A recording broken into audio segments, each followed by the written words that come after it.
Good morning, ladies, gentlemen, non-binary finery, everybody else out in the audience. Thank you so much for joining me. It is Sunday morning, just about 11 o'clock, just a little bit after 11 o'clock. We're going to do some more Dual Universe. Let's be honest, it's the bulk of what I've been playing lately. I've been doing a bit of World of Warships. If anyone's interested in seeing that, I can stream a bit of it. The couple times I haven't had a lot of folks show up, so my audience is pretty DU dedicated, so yeah. We're just getting everything turned on and set up here. Let's see here. Twitch. Yeah, that's the button I'm looking for. There we go.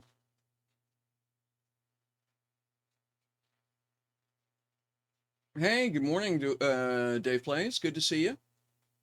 Appreciate you being here.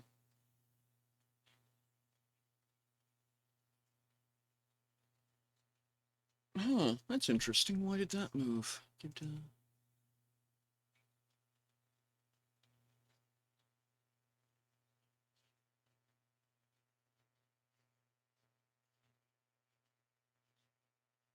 Morning, God Shell. How you doing?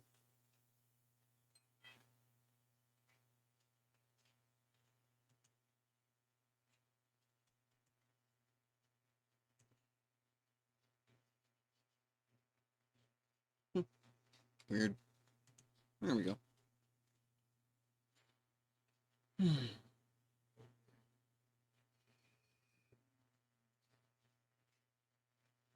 right. Expect everything's gonna. Oh yeah, I mean that's just being a test pilot. Game plays. All right, let's see where we're at. I suspect I know, but let's look anyway.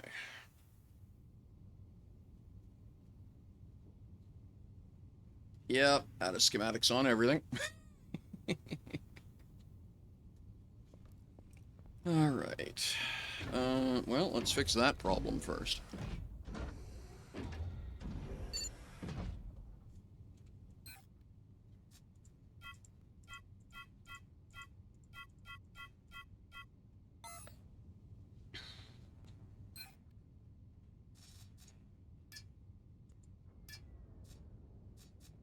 All right, these go in here.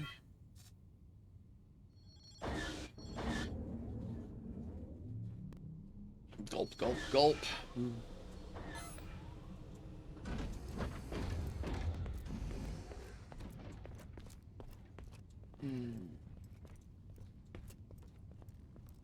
All right, let me see here.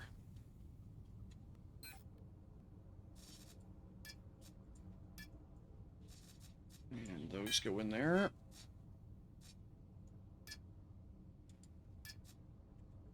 And that should fix that problem.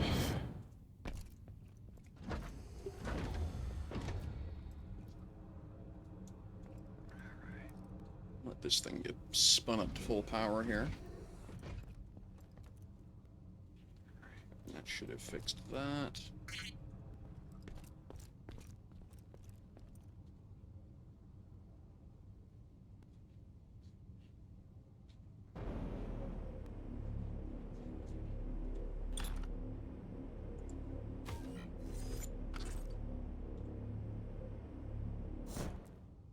There we go.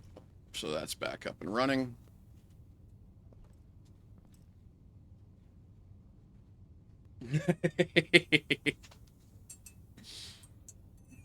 mm.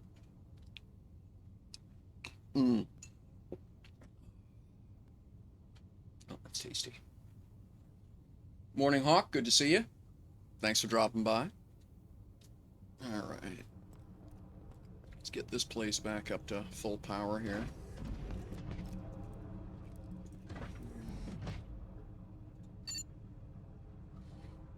Hmm. Huh. Why is that happening? Ooh, wrong button.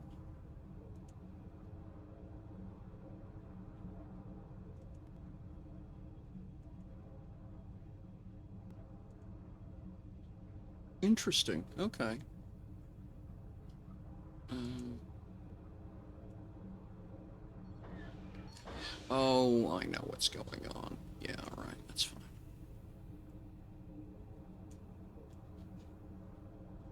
Right. There. Okay.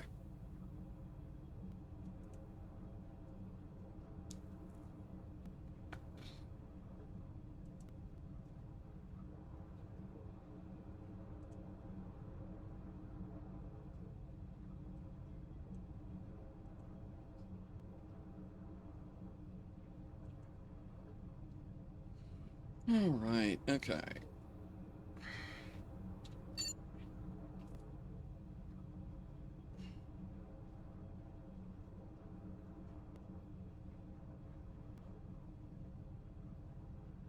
Let this get back up to full power.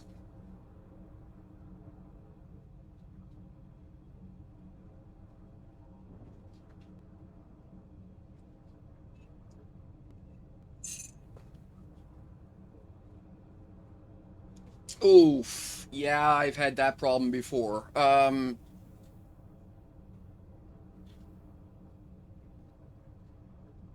Get I mean, honestly, a cheap solution's always get well, no, because you got to get up to your minimum altitude. Huh. Let me guess, it's an L-core as well, right?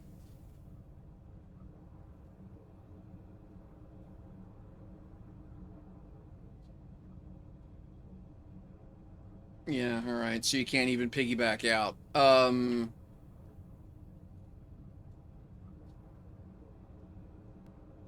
Well, usually getting up to about 1,200 meters is easy. That's cheap. Um, you could basically you could put an ag kit and a bunch of and a bunch of uncommon military atmospheres just pointing straight down just to brute you all the way up to 1,200 meters for ag capture, which is how I rescued my carrier.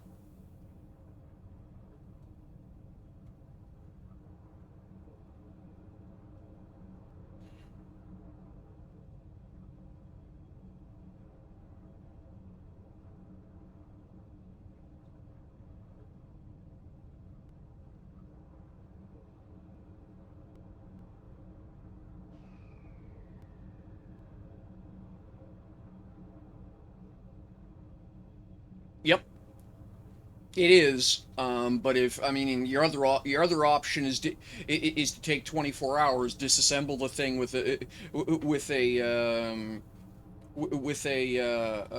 a maintenance unit, head up to orbit, and then reassemble it in orbit. And that, yeah, that's even that's about as minimal work, but as time intensive.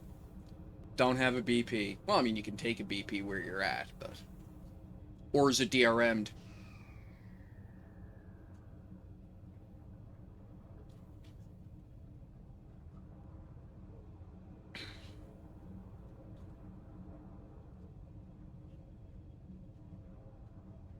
Oh gosh, yeah, right. Yep. Then yeah,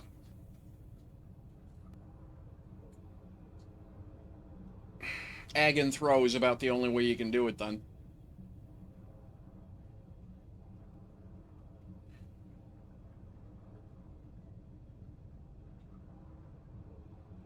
While it would be technically easy to fly out with wings, the problem is then you actually have to.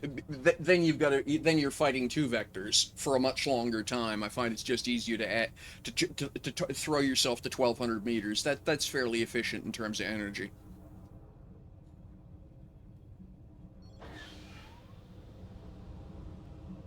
All right.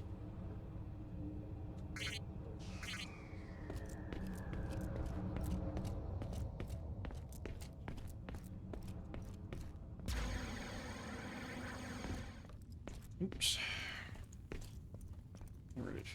Where'd it go? All right.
All right, there we go.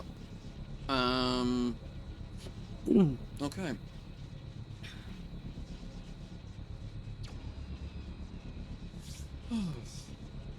Sorry, still getting mentally organized here.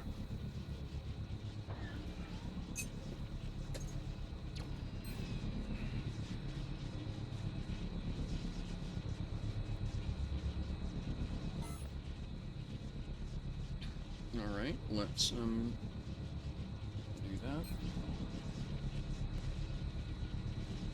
Wrong button. Is it this one? No.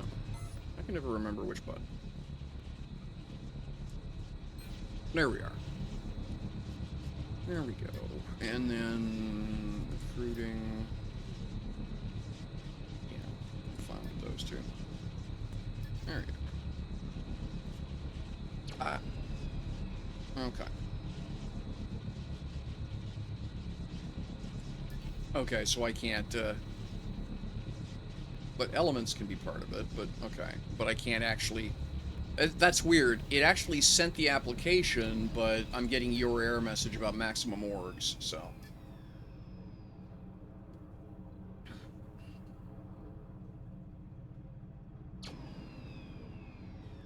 That's buggy. It shouldn't even show that to me. Hey, Killjoy, how you doing? Good to see you.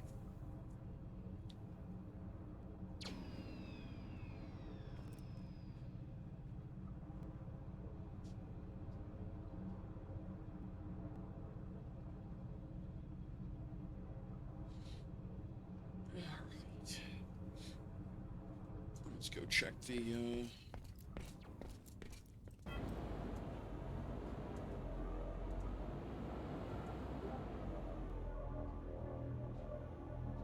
I gotta do something with this. This is bugging me. Well, I have no idea, Killjoy. Because, bluntly, I don't get involved. Which makes my part of the equation real simple. Okay, we got a pile of matte black marble. From my perspective, DU politics is actually incredibly simple. There aren't any. Because nobody's that organized. You know, there's the usual list of people rubbing people the wrong way. You know, I've got a problem with a few people, but that's nobody's business but mine. You know, I'm sure they've got a few people have got a problem with me, but that's nobody's business but me. As far as the cores and stuff is concerned, there have been some pretty intense battles, my understanding, lately. Oh, hell no. Well, okay. Yes, there are, but the reality is that, that most... but the reality is that most people don't want to put the effort into required to hold the damn things.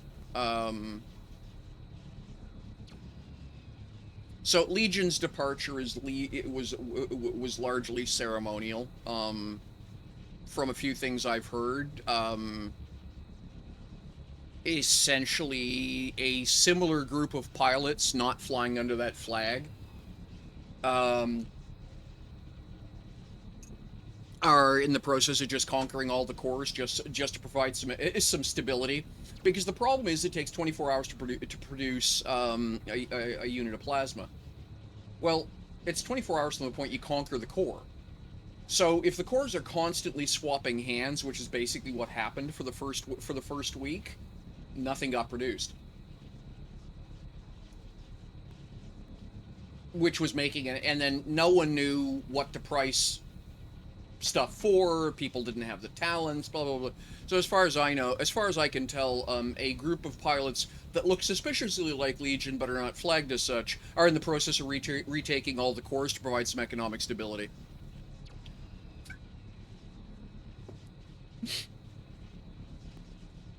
Which I find funny as hell.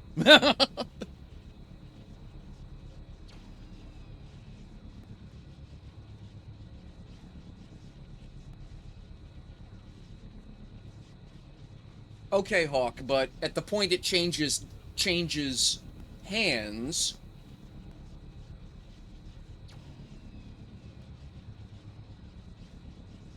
So Hawk, just to be clear, so my understanding was at the point it changed its hands, all the machinery on board shut down, and someone's got to go back on and turn it all back on. Yes.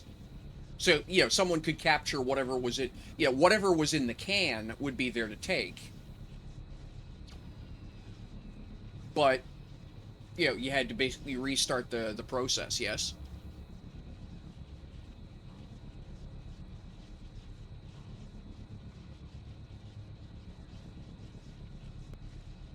I don't even think they had a ton of numbers. I think 24 hours after capture. Yeah, exactly. Okay. So the lag was murdering the market, from what I understand. The other thing too, Killjoy, was that um, Legion, from what I was able to determine, chatting with Hawk and a few others who were on both sides of the conflict, was that whenever full-time military personnel get into a fight with militia, the militia loses. Okay, what do you mean by tons? 20 pilots, 30 pilots, 50 pilots?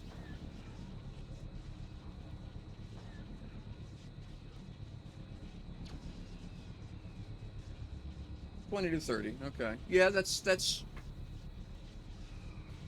I mean, I know one org is bragging that they can field 60 pilots. Yeah.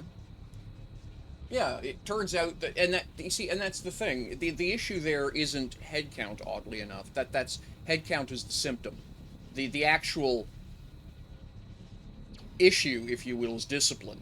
Legion is able to mount a defense or bring pilots onto the field when they want them because of good discipline. They have good fire control, good focus fire, good tactics because of discipline. Um, Non PvPers, the what I call the change the change they're change they're change changeling changeling PV changeling Care Bears. Sorry, my brain's a bit fuzzy today. Changeling Care Bears who suddenly decide they want to grow teeth and claws. Just Yeah, exactly. Um, and if five ships are all firing on one, and five of those ships are all firing on five, I can tell you which team's going to win. The math is actually incredibly straightforward. I can do it on screen for you if you like. But the team who has focused fire wins. The better focused fire, the faster the win. And focus fire is part of discipline. Basically, like I say, if militia units and irregulars are fighting regular standing forces win. That's just the way of the world. And thus far, Legion is the only outfit that's come close to it being regular standing forces.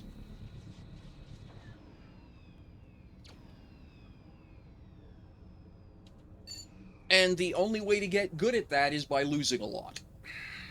It's just the way it is. You have to take the punches to learn the lesson, to get the discipline.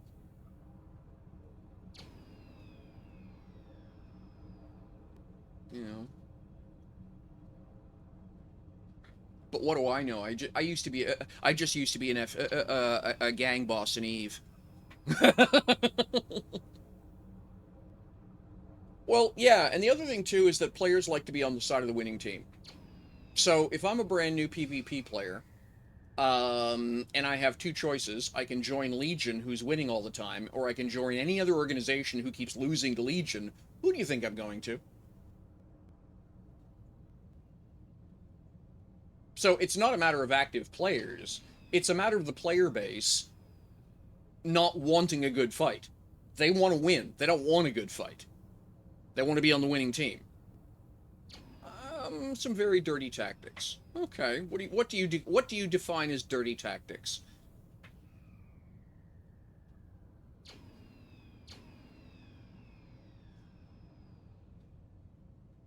And I would like some concrete examples here because that's dirty tactics is one of those terms I keep hearing when I heard even in Eve when really what it was we couldn't figure out why they were winning.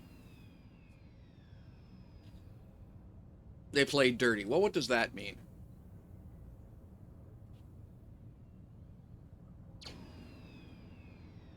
Um, dude, that is called OPSEC. That is completely legal. If your OPSEC sucks, you're going to lose. Espionage is part of the game. If you do not wish to play the game, yeah. And camping an alt out on someone's ship, um, there's easy ways around that. One is improve your RDMS. Don't let people board your ship. I disagree. Why doesn't your forward base? Yeah. Oh gosh. First off, fix your RDMS. Combat vessels that are going to be going to secure locations should have no boarding, it should not have the ability to have any. Okay, hang on. I'll wait for you.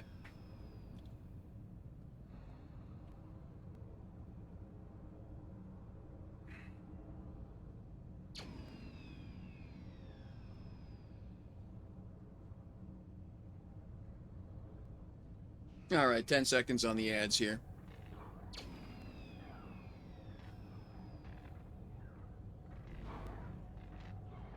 There we go. Where everybody should be back. All right, so let me wind up and start over by saying I disagree. All right, and anything I say is at this point is my opinion. But here we go. To my way of looking at it, first off, the problem is your RDMS is bad. Any combat vessel that allows visitors on board is asking to get smoked. So first off, fix your RDMS. Any vessel that is going to go to a secure location should not allow anyone to board, dock, anything, unless you're the owner of the vessel. 100% lockdown on that.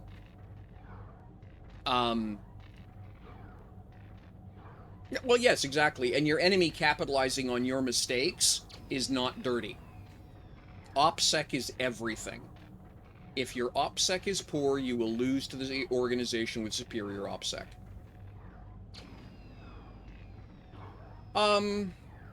You know something? I'm sorry to hear that.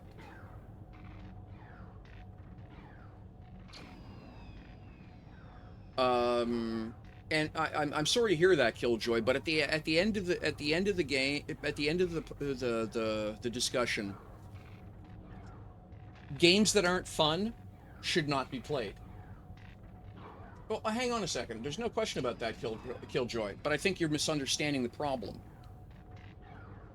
If somebody is here only for PvP, and the style of PvP does not suit them, then it's the wrong game for them, and they should move on. Life is short. But at the end of the day, the loser does not get to dictate the terms of the next engagement. The winner does. That's just, I mean, that is the lesson of EVE. That is the lesson of every PvP game I've ever played. I disagree with you, Killjoy. That is completely inaccurate. And I mean, okay, allow me to rephrase. It depends what you mean by very few people. I'm seeing new names in chat all the time. I'm seeing old players coming back all the time. Now, is it World of Warcraft? Absolutely not. Is it EVE? No. But EVE wasn't EVE in the first 2 years either. Yeah, keep in mind that people have been forecasting the demise of EVE for over a decade now. Well, no, it'd be 20 years now, wouldn't it? Because I started playing EVE in 2001. Basically, I'm a year one pilot for EVE. And I think by the end of the first 10 months, when they killed when the changes came out that killed the Cavalry Raven, basically they brought in torpedoes and nerfed cruise missiles. Everyone began forecasting the end and doom of EVE, and they've been forecasting the end and doom of EVE now since then, and they've been wrong every day. And I'm seeing the exact same story unfolding with DU. Look, the game is going to evolve. Hey, KJ, how you doing? Good morning, good to see you. KJ is one of my favorite mods. But as far as Dual Universe is concerned, I'm seeing the exact same pattern emerging here, Killjoy. There is going to be a turnover initially as people show up, test the game, decide whether or not they like it. And what will happen, very much in the same way as happened with Eve, is the players who like it a lot. And the those who don't bounce and go on and do something else. It took me 3 tries before I finally found my groove in Elite Dangerous. I got given a copy of the game, tried, like literally installed it, logged in, immediately got my ship blown up because I got stuck in the mail slot leaving a space station and thought, this isn't fun, and uninstalled the game. And about 6 months later, I thought, I should give that another try, and figured out how the trading mechanic worked, and had a little bit of fun running some missions. And well, but this is getting kind of samey, and that's not very interesting. So I uninstalled the game and came back about 6 months later, and then realized that every time I was running a mission, I was actually altering the politics of the NPCs in a couple of space stations and in a couple of star systems, and I could pick which faction would be on top and keep them there. And I was sold. I've had a lot of fun. I spent almost 2 years playing. Well, for a while, this channel was nothing but Elite Dangerous. All I did was play Elite Dangerous and World of Warships. Not every game is for every person, and you have to be willing as a game developer to stick to your vision of the game, allow it to develop, and in a sandbox, the players determine the culture of the game, not the developers. People keep complaining that Nova Quark is making a horrible mistake with they give you the tools. Someone, you could, and I'm going to put this out there, you could take a look at Mech Warrior. In Mech Warrior, in lore, they have the Artemis Agreement, which is essentially the rules and conventions of honorable warfare between mech pilots. It covers things like if an enemy requests to retreat, you let them. You do not shoot them in the back to maximize losses. But interestingly enough, for example, in the Artemis Accords, there's nothing about political assassination because it only covers ground infantry. So slaughtering the entire ruling family instead of sending in the mechs is permissible under the Artemis Accords. But so y'all could have opened up diplomatic channels with Legion, negotiated quote honorable combat agreement, or found out if they were interested with the idea of providing a better PvP experience for everybody, and saw what they were going to do.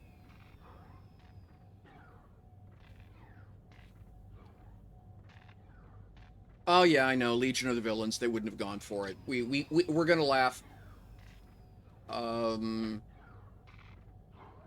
That's really funny because I heard just the opposite. From non-Legion pilots, by the way.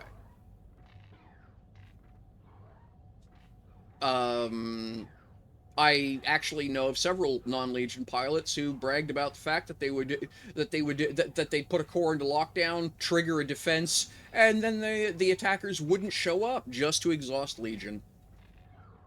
Basically cry wolf enough that eventually when the real attack happened, there wouldn't be anybody who showed up for defense. I've heard that allegation, but but can you prove it?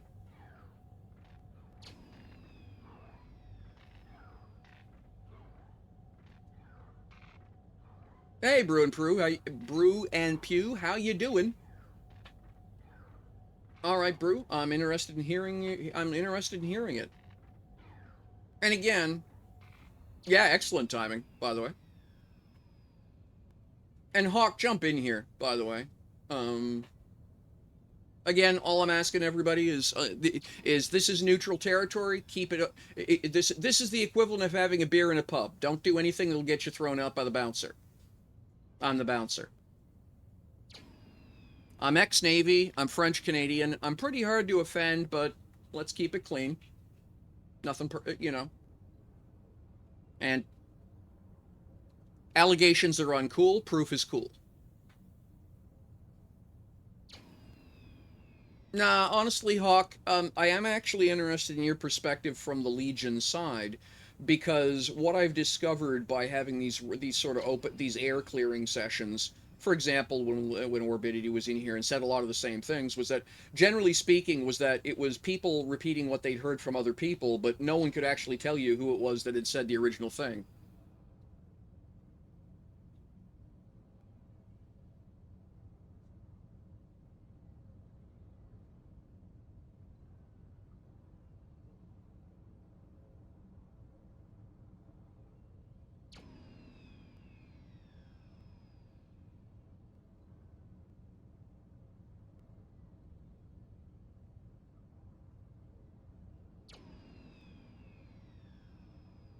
Then you need to let me be blunt. Boot them. Like, toss them out of the org. If you're a PvP organization and you have pilots who won't show,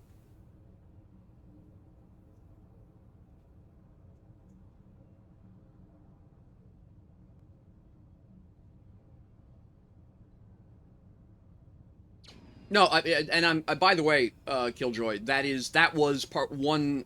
One. Okay, yeah, that simplifies everything. Keep recruiting until you find a core of pilots who actually show up for like if people join an org. If I claim that an organization is about doing calibrations and I schedule a calibration raid for Friday night and I'm the only person who shows up, um, what's like, what are all these other players doing? They knew what the schedule was. Why didn't they show up? If I'm a Warcraft, if I'm a Warcraft guild leader and and we're gonna do Molten Core, on Classic for its Friday night, and I need a certain number of everybody, and and those people are part of my guild, and I show up on Friday night, and I'm the only one there. Why are these people part of my guild?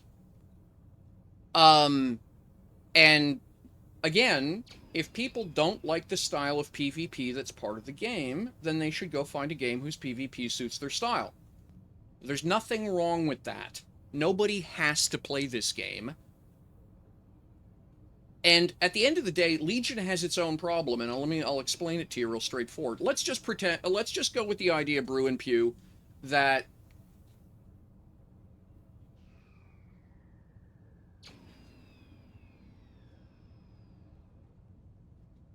okay, yeah, that's exactly what I'm looking at, Hawk. Um, but let me just have this conversation a different way. Legion has the opposite problem. Um, what you know, they're playing the game they want to play. That's what their pilots are there for. If they basically manage to run every other PvPer out of the game, they don't have any PvP to play. And then oddly enough, a bunch of them are going to wind up leaving. Exactly, Killjoy, and that comes right back to the original commentary I made, which is that if I'm a new PvP pilot and I have two options, join one of three organizations that lose constantly to Legion, or to join the winning team Legion, who do you think I'm going to join? Players define the sandbox. The players made Legion dominant, not Legion. Not this is the funny thing. Legion had a hand in its own dominance by basically doing PvP Eve style. Okay, I completely agree with you, Killjoy. I disagree. It creates an unplayable PvP environment, but the rest of the game works just fine. All of this going on, by the way, didn't change a damn thing for me, other than the fact it's given me some absolutely lively content to discuss here in chat. And there were some really good videos, by the way, that got posted to YouTube for a while of various organizations getting into fights with Legion. Those were fun to watch. The comms discipline was atrocious.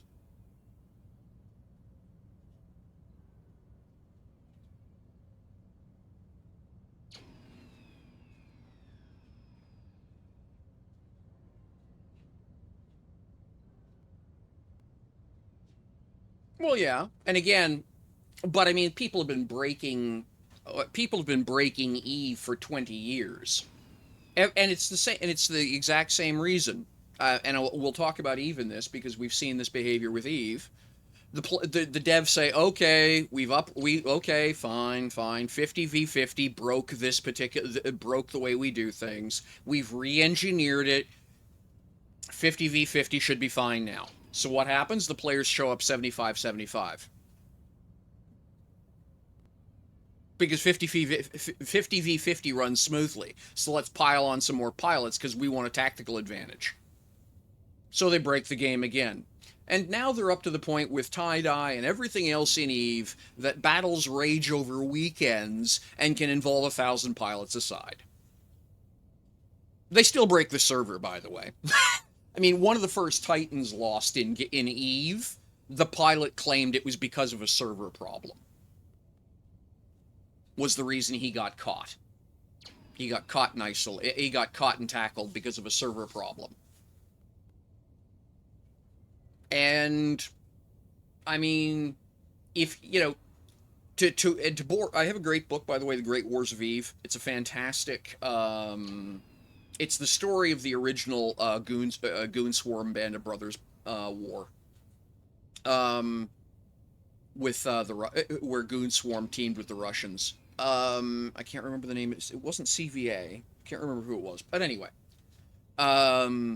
And I remember one of the Russian fleet commanders commenting that lag and server behavior.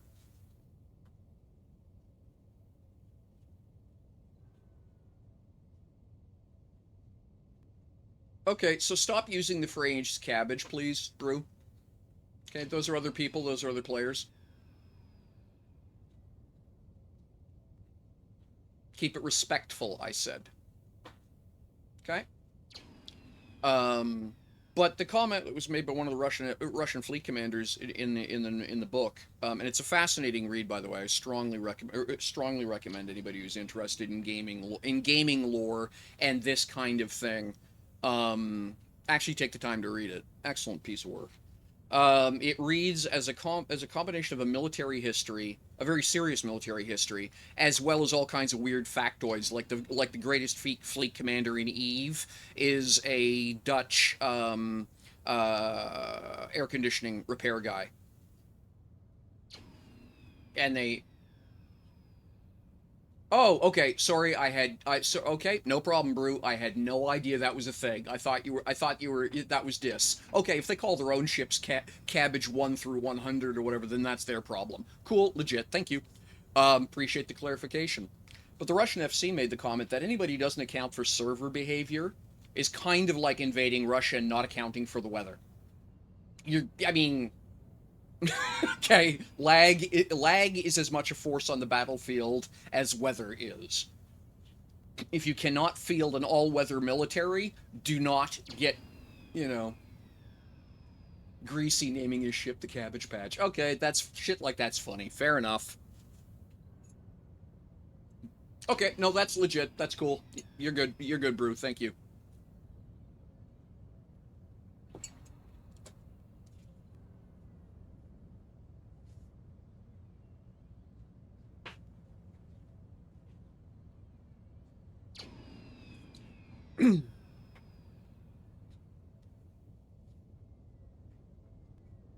You know, all weather combat capability is a big deal with fighters and ships. It really is.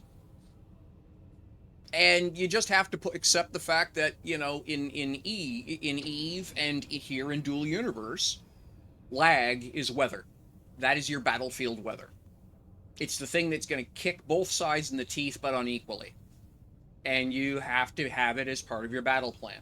If you haven't discussed it as part of your pre-combat briefing, you're not doing it right. If you're not doing a pre-combat briefing, you're not doing it right. I mean,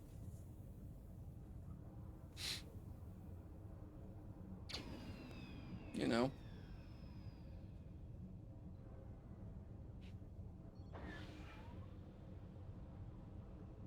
By the way, fascinating conversation so far. And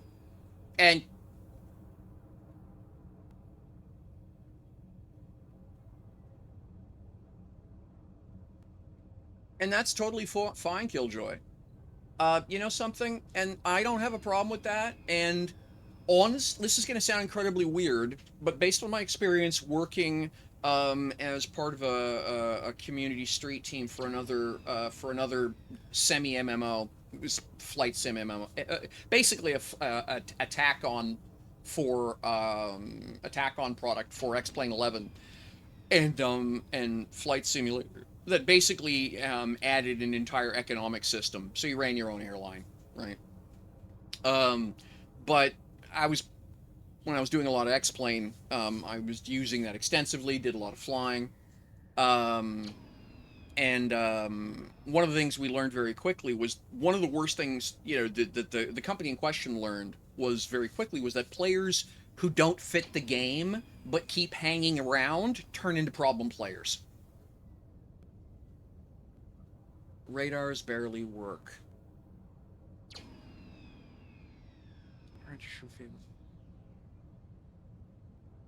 Okay, now when you say that, what do you mean? Because now is this like a one time in 10, a one time in 20, a one time in 50, Brew? And the reason I say that is because anytime I've ever turned on a fire control radar and tried to lock something, it works. So is it because of is it number of players breaks it? Is it number of targets breaks it? Do you think? Yeah, Killjoy. That's my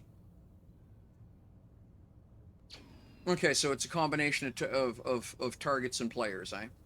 Because we know that there is an issue infrequently still that they haven't been able to beat down with the PVE content, where sometimes when you drop into a battle zone, the fire control your fire control system will not detect targets, and the solution is basically relog.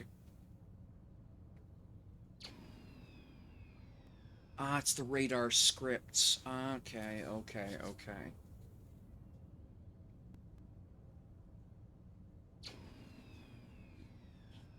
Yeah, I've had that happen in Eve. Early Eve did that too. Um, synchroniz Data synchronization is hard, particularly. No worries, no worries, Darth. Take your time. Data synchronization is hard, particularly across a large group of numbers.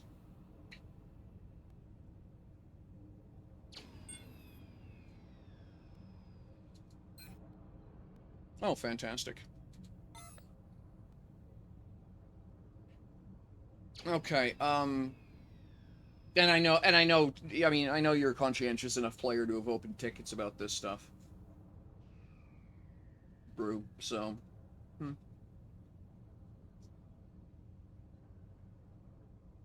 Two people pop on grid, but if only one shows up. Okay. Hmm. Yeah, the problem with that, I suppose, is that I wouldn't know if I was ever suffering from that as I'm cruising through space, blah, blah, blah, because by definition, I wouldn't know who I couldn't see. I keep my core count turned up to 1,000, and I mean, anytime I'm hanging out around places that I know there's going to be a lot of vehicles, but yeah, by definition, I couldn't tell you if I'm seeing anything. If I can't tell you what I can't see, so I can't comment on that. Oh, fantastic. All right. And yeah, I mean, if there are engineering problems with the underlying game, that stuff, I mean, just, tickets need to be opened and stuff. But when it happens, open tickets, provide data, you know. And I know that right now, their Nova Quark is swamped. We know that because because they've had their staff cut back a little bit from the flat out days of development, and then the binge they put on for the PVE stuff. But I know they're still fixing stuff. That's one of the things I got to find out when I was, as a result of being one of the Nevian challengers, is wound up chatting with Deckard after one of the challenges, and he was grousing about the pile of work he's got to plow through because of all the tickets they're still clearing off. So they I mean they're aware. Um, but fire control, I mean, fire control radars. I mean, it's like, that's something that kicks team in each team in the teeth equally. Somebody's going to get lucky, okay? Someone's going to lose. Okay. There's no way, that isn't one of those things that's going to bias towards one team or the other beyond the team that's got better fire control discipline is going to benefit more in either circumstance. If you want, I can actually work out on a sheet of paper on screen for you why fire control discipline, focused fire training is absolutely crucial. And once you see it, and it was actually worked out by an English fighter pilot. It wasn't a squadron leader. I think it was an air marshal during the Battle of Britain, where he basically demonstrated in fighter versus fighter combat the value of being the first team to score a kill, even if you were outnumbered. Yes, exactly, Hawk, exactly.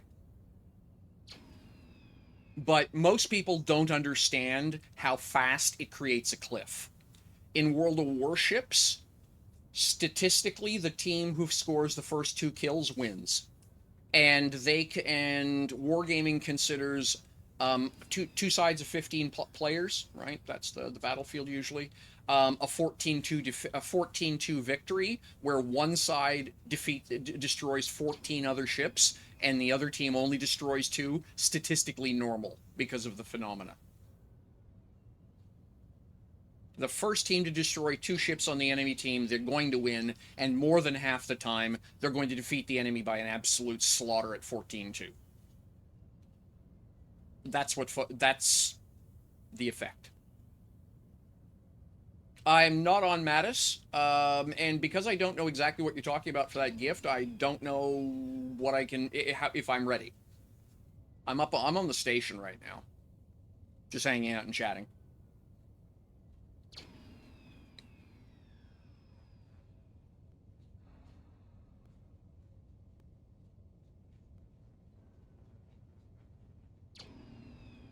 $30 versus $6. Oh gosh. Okay. If you okay, let me do it this way. If you fight a battle 30 versus 6, like, you show up, the instant someone calls we're outnumbered 2-1, you immediately you do not stop. Like, why weren't you scouting those battles? Send in a fast scout whose singular job's to blow through the blob, get a target count, and blow straight out the other side, and then the main strike force makes the go no go call. It's not that easy. Okay, why isn't it that easy?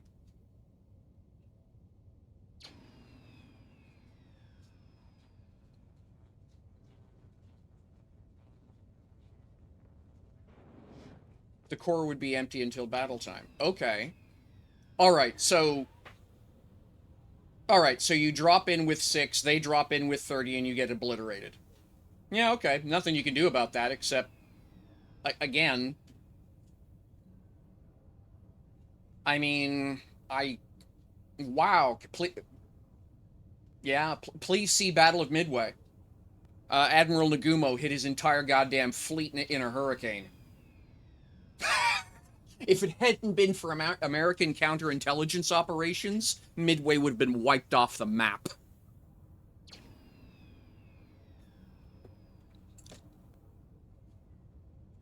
All right, one sec there. Let me get a... oh, hi there. Let me get a... do you need perms or anything, or just a big screen? Oops. Gosh, I'm clumsy today. Dude. Where are you here? Screens. What do I have?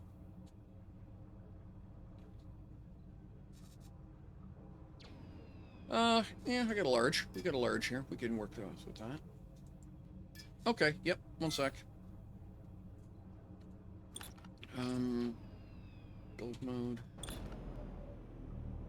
There you are. Let's see what this fancy thing does. Just waiting for this to zone in.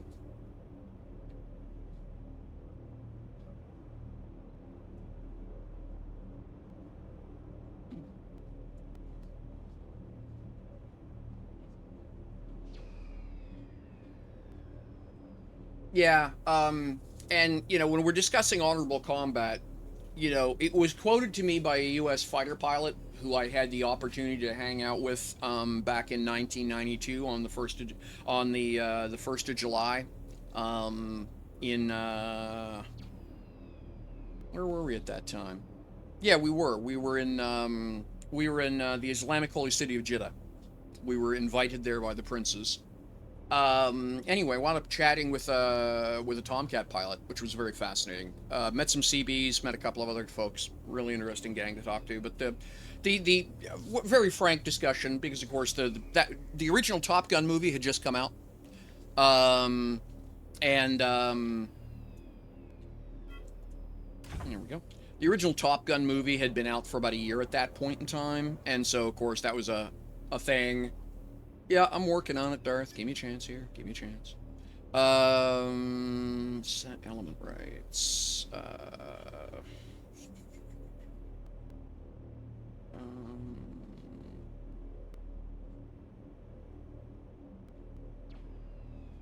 Hang on. Brain's not running very quickly this morning. Set element rights. There we go. Okay. Uncheck all. Okay. We can undo that. Check all. There we go. Custom tag. Skunkworks. There we go. And save close. A little bit of lag there.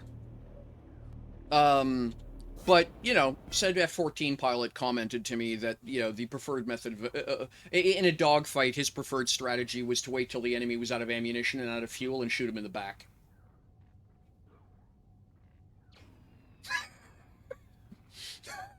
You know, I mean, I don't know if it gets more frank than that. Every tank commander I've ever spoken to, you know, their preferred strategy is snipe and run like fuck.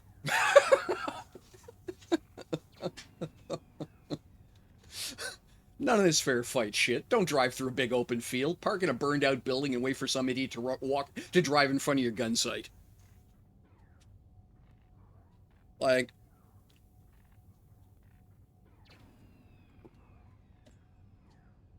so if players want the nature of PvP to change in DU, let me check. If players want the nature of PvP in Dual Universe to change, the players are going to have to be the ones to change it.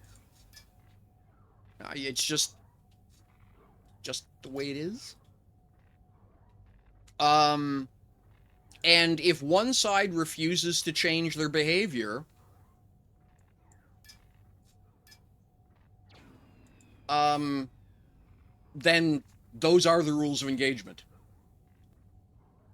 The Artemis Accords only work when everyone plays by them.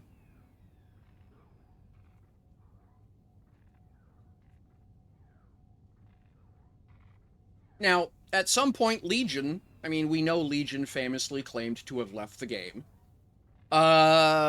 Because, well, the game got boring for them. Okay, that's cute. Nicely done. Good job.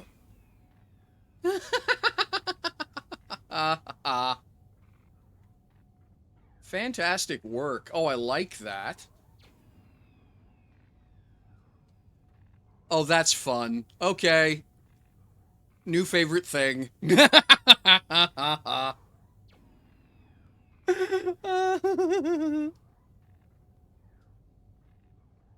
Oh my gosh, that is so cute. I will do so. I appreciate that. Thank you. That is fantastic. Great job. Love it, love it, love it. I'll have to put this where someone's gonna blunder into it. Oh, I know exactly where it goes. I know exactly where this goes. Okay, so I'll have to take it off this core and move it up to the entrance, but that's okay. And the little chibi is just funny. The chibi cosmonaut is hysterical. Love it.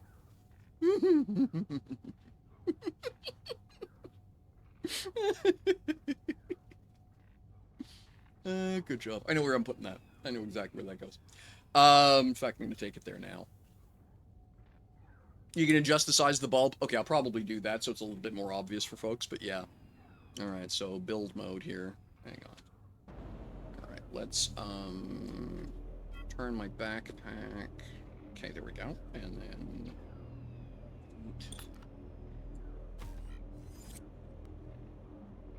yeah, they won.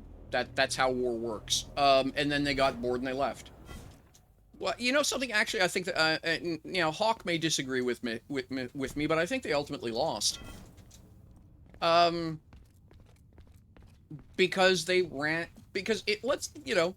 I'll give you an example. So real world, I'm a sword fighter. Uh, I do a style of Renaissance, of Italian Renaissance, Elizabethan England, small sword. I'm quite good at it. Which is to say, I've won champions in three. Well, I've won tournaments in 3 countries. I've gone 16-0 in a three in a best of three in a best of 3 progression. Um, and so the problem I have ultimately, and this is gonna, and I'm not bragging, I'm just making sure everyone understands that I understand, is that I'm now bored to fuck. I spent about 5 to 7 years in the area because when I moved to Montreal, there was literally no one who was even remotely good enough to hit me. I literally won a championship tournament using the exact same attack 27 bouts in a row.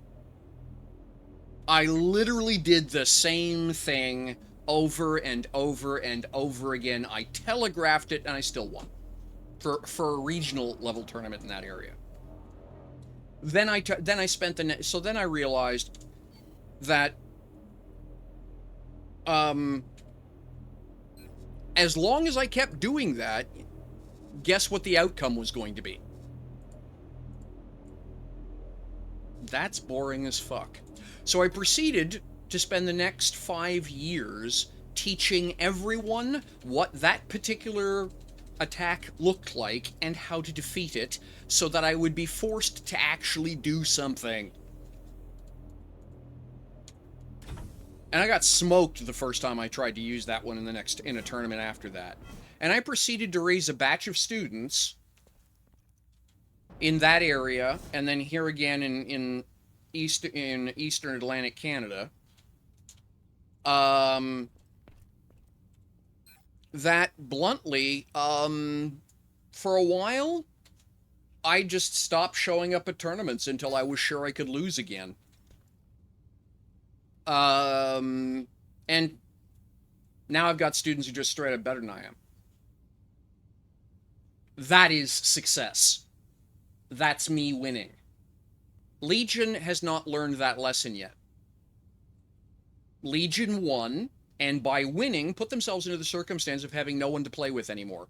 Because as I commented, everyone who wants to be on the winning team isn't going to join the losers. They're going to join Legion. So Legion is now more winny. Legion keeps winning, except the fact that now people stop showing up because there's only one team. Can you imagine how much fun basketball would be with only the Lakers? Just the Lakers. They show up, they throw some hoops, they go home. Does that sound fun to anybody? That's the condition. That's the circumstances that Legion have put themselves in. There. Let's see if I've done this right. Yep, so when you walk, okay, as soon as you come in, because you're going to have your camera about level on the screen, it lights up the screen. There, yeah, exactly. And so Legion lost. Congratulations, they won so much they lost. Because what's happened? Well, Legion left, and everyone said, well, thank fuck, they're gone, and started actually having PvP that they wanted to have.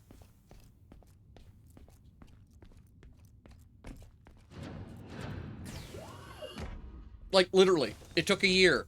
Legion got bored and left. Now everyone else is getting to play the party they want to play. Who won? No, really, who won? I'm going to tell you it ain't Legion. Oh, okay. Let me be blunt. Legion did not quit. Legion disorganized. The Legion as an organization is not functionally or is not fun is it has or and correct me if I'm wrong, Hawk. I mean, you're here. Legion is not fighting as Legion anymore. They have disorganized. The Legion brand and the organization structure that goes with it is elsewhere. There are still pilots who were part of Legion here because they like DU, but it's not Legion fighting. There are Legion pilots who have banded together in smaller groups, and they're still fairly potent because they, again, it's regular forces versus militia, and regular forces generally will win a 2-to-1 engagement under those conditions because of focus fire. But Legion as an org, as a combat force, is not a thing. Legion has disorganized. So generally speaking, and that's the chaos we've seen. Yeah. Yeah, but the other day, I had a very senior ex-Legion pilot tell me that the last major battle that went on, exactly, Darth, they lost, and now we're going to, and now they're going to be and here's the thing, if they just simply rebrand, if they stop calling themselves Legion and call themselves Murder Teddy Bears in the Dark, MITB is going to have the exact same problem in 6 months that Legion had. Legion's pilots need to learn the lesson that as long as they keep winning and not letting anyone else win and not letting anyone else have a chance to win, they're going to be bored as fuck. It's called peer pressure. It's social dynamic. And so I would suggest that now, if people think that Legion is just, now that it has just rebranded themselves to, Murder Care Bears in the Dark, then now is the excellent time to contact Murder Care Bears in the Dark with an example of the Artemis Accords, so that everyone can have fun. Because I'm pretty sure Legion doesn't want to go back to having to change, to basically winning under a new name and then sitting there doing nothing but boredom defense. Pretty sure that's the case. Now, there's going to be some people who are going to say, Legion's always going to be Legion. Doesn't matter what you're saying. Okay, well, they just won again. Congratulations. I hope you can go find a game that you can enjoy.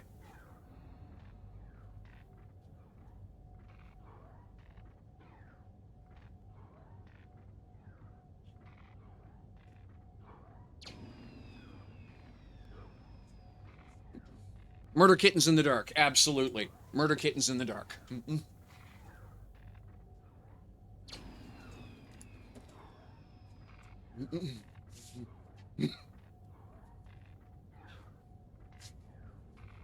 I don't know if it's possible to rename an organization or not, but go for it if you want. Murder Kittens in the Dark.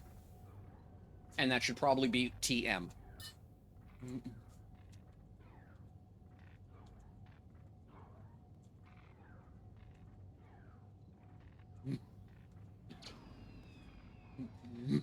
Sorry. Keyboard fritzed. Murder Kittens is what I was trying to say. Murder Kittens in the Dark. TM. I don't know if you can fit that as an organization name, but if you can, absolutely.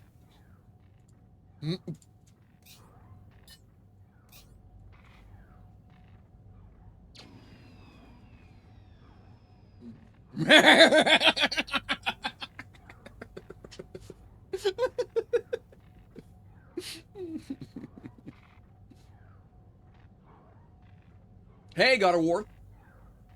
Welcome. Thank you very much for the follow. Hello, Brigenti. Thanks very much. Appreciate you being here. Hope you're doing okay. So, yeah, like I say, and this is why I say there's no politics in the game's doesn't have enough players to have politics. There's probably, I think, actively about, At any point in time I check, there's around 200 players on. So if you go by the idea that according to a couple of different MMO industry mags and things like that, the average player time is about 2.5 hours for an MMO. You're going to have the odd duck who's going to do the eights and they drag the average up, but the average is 2.5 hours. So if you figure out that gives you 2.5, that gives you 10 slots at 200, it's about 2,000 active players. You can sort of reverse engineer the numbers, right? And by active I mean shows up once a week. That's the definition of active. Shows up once a week. There's about 2,000 active players. So, but that's not. Most of those players are here to build. They're here for Minecraft. They're not here for Murdercraft. I've had sold a few examples of my base kit entirely because it looks like a combination of Battlestar Galactica and Subnautica. People love their BSG. People love the base mechanic in Subnautica, right? And that's all cool. The primary, this game is not billed as the preeminent PvP, space PvP simulator. Everyone understands that's EVE. That's the point. That is literally what they talk about in EVE, is the massive battles. PvP is an afterthought here. If you go listen to the original Kickstarter pitch, this is a game about building communities in space. Communities will conflict. That's just human nature. But the core focus of this game is not PvP. Anybody who comes here looking for, DCS space isn't going to get it. DCS stands for Digital Combat Simulation. Okay? If anybody thinks that's a game for building shit, I got bad news for you. You've bought the wrong software, okay? It's Digital Combat Simulation. All right? Likewise, Arma. If you show up in Arma thinking, hey, this is going to be a great place to put a silver mine, have I got some bad news for you about that T-38 that just came over the hill. Okay, do I have some bad news for you? Yeah.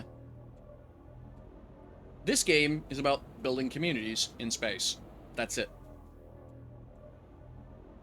And it bears the closest similarity in that sense to Minecraft. Okay? And so, if the PvP players want good PvP, they're going to have to build it. That's what a sandbox is for. And I've said it before. In fact, I've been saying it since December last year. So yeah, I've been saying it for a year now. That something akin to the Artemis Accords is going to need to be established until we can tack a 0 onto the end of the player base. Okay, when we hit 20,000 active players in this game, and I think it's possible, by the way, I do think it's possible. The game architecture will support it. When we hit 20,000 active players, Legion's EVE style of warfare will not be boring. All of that skullduggery and espionage and all that good stuff will just be part of the thrill of it. Until then, Legion's going to be bored as fuck. I don't think we have to go Greek Legionnaire. Sorry, I don't, it's not Legionnaire. What were they called? Greek Hoplite. I don't think going Greek Hoplite is the way to do it either. We must have our Pearl Harbors, but we're more looking for, Scapa Flow and Midway, much more than we're looking for Pearl Harbor. Pearl Harbor once in a while, but mostly Scapa Flow and Midway. And if you don't know what I'm talking about, ask, I'll explain. Um, but yeah, that's, I don't see a way out. The player, well, excuse me, I do not see Nova Quark bothering to engineer a way out of a player created problem in a sandbox. I don't. CCP very famously back in the day made it amply clear that even if they fucking broke the game meta by introducing new tech or new ships, that was the player's problem, not theirs. Okay? I remember the hue and cry that came out when torpedoes usurped the crown of cruise missiles as the preeminent standoff weapon. Um, and basically what CCP told the player base, which killed the Cavalry Raven, my favorite thing ever in an MMO, was, yeah, deal with it. Just fucking deal with it. Stop whining and deal with it. And so, yeah, Legion has its decisions to make, and the other PvP players have their decision to make. And at the end of the day, this game has demonstrated the fact that it's capable of lasting a year. So if, you know, Legion Mark II, be they Murder Kittens in the Dark or some other similar organization, appears and begins to dominate the battlefield to the exclusion of everything else, well, it seems to me there's a really straightforward answer, isn't there? Bore them to death. Just go do something else for a while. If they're here for the PvP and they can't get any, they'll leave. Again. And you can all go back to playing the game you'd rather play. Or they can, you know, sign some variant of the, you know, of the Artemis Accords. You know, call them something else if you like, but at the end of the day, that's really what it amounts to. Everyone has to decide what's fun. And it's not up to Nova Quark to enforce one brand of fun on anybody else. It is up to Nova Quark to fix their fucking technical issues. I completely agree. You know, I've had a ship blown out from under me entirely because when I zoned in, none of my weapons could hit. In spite of a 100% hit chance, couldn't score a hit. Took a tremendous shit kicking. Yeah, that's a technical issue. Bug report that shit. Nova Quark, fix your shit. Okay? That's all the obvious stuff.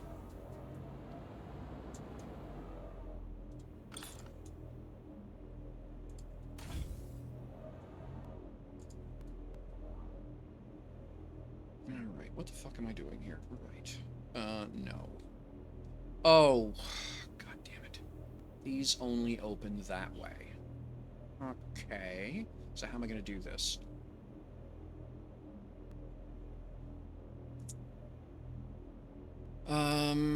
Well, if it won't let me do what I want, what will it let me do? Can I put that here? Yes, I can. What does this look like? Okay, so if I tilt it there, okay, so it's going to define the. Okay, one sec. By the way, I'm now officially bored of this conversation, so probably going to talk about something else for a bit. In this particular case, the way I wish they would fix their shit, and that my doors would not have their own gravity field, but actually read the gravity field off of every fucking other thing in the game, like, you know, they should. But in the meantime, I will change how my doors are mounted. There we go. So you'll go there. And then that's that. Okay, I want to go this way. And we'll drag that to here.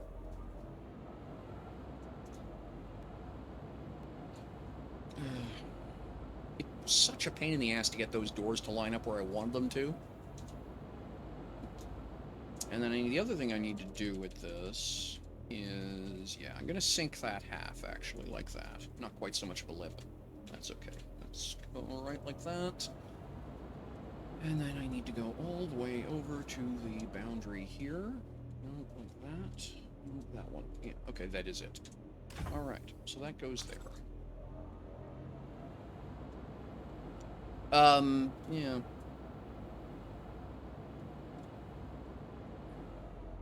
This.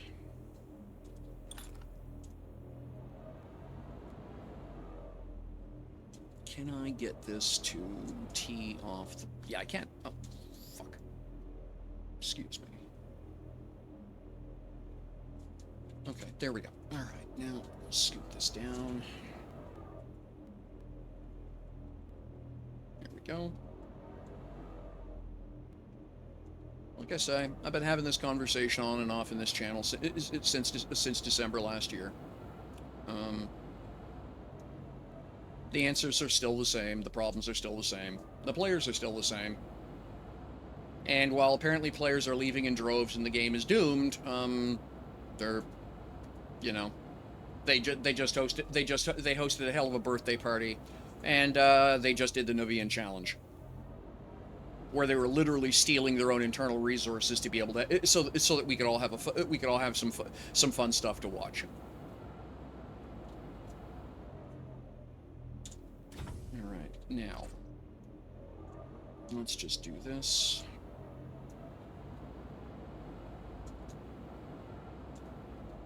That's what I'm told. You know, for players to be leaving in droves, there must have been droves of players. So, yeah.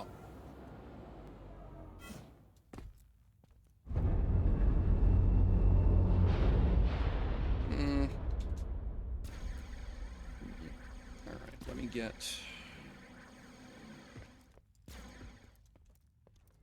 Doopy-doopy-doo.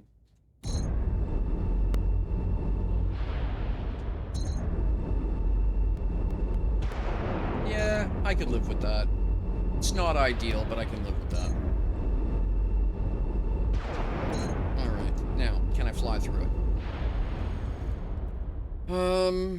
I know the Eagles had a problem, so we'll test the E19. There is, in fact, an actual number for what a drove is, by the way. It's a herding term, and I think the actual number is 67. Why 67, I don't know. But I believe it actually has to do with sheep herding. I may be remembering Albatross wrong. systems ready. Alright, we'll go to external camera here.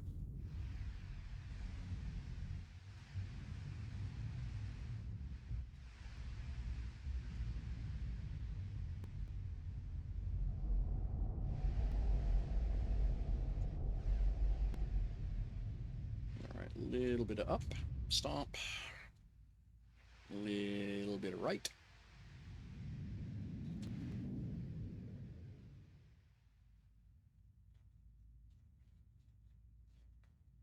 Okay.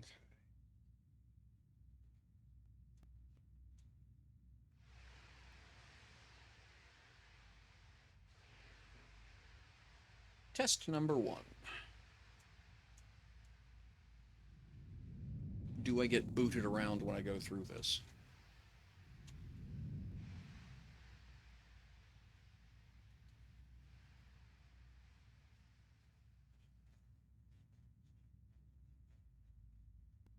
Nope.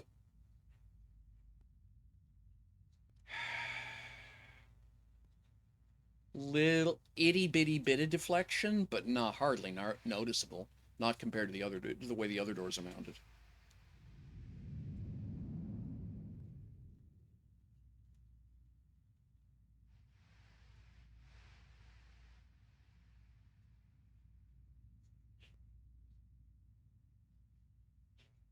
Nope.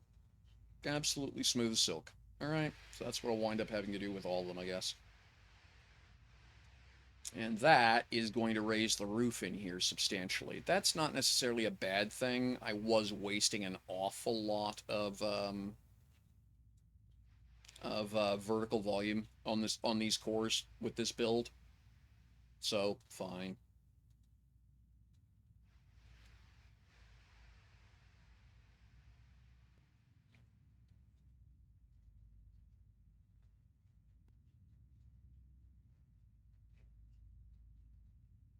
Yeah, I'm not close. So, all right.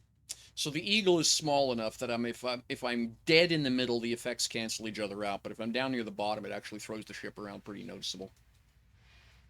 With the with an M core trying to go through that, yeah, you get either driven into the roof or driven into the ground every damn time.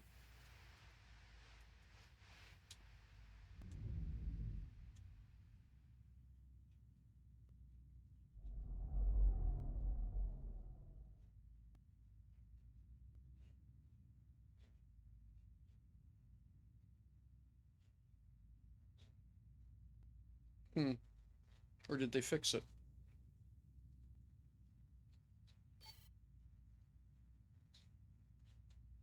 Oh yeah, I forgot I had all that industry running while I'm doing this. Hmm. That's interesting. Wonder if they fixed it. Well, there's an easy way to find out. Let's go get one of the M cores.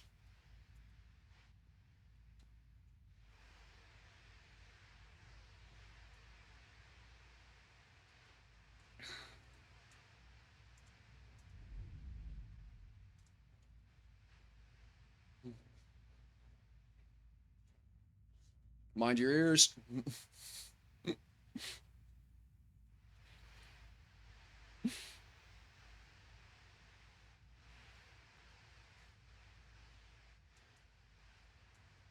Did they actually fix the fucking thing?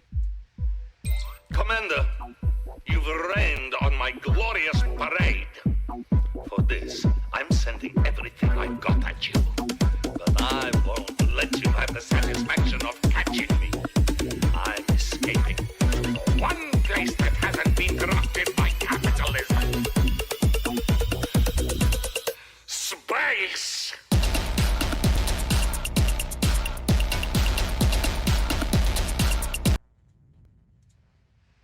I have turned that volume down substantially, by the way.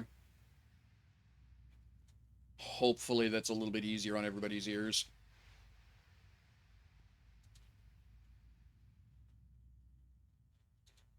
Landing mode engaged.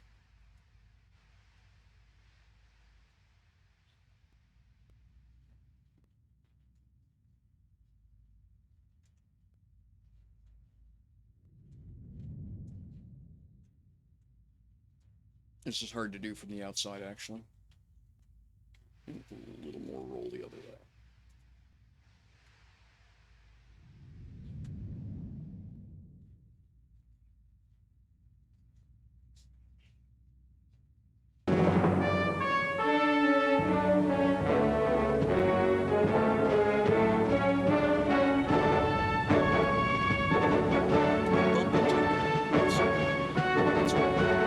Oh, I bet you the landing gear fetched up on me.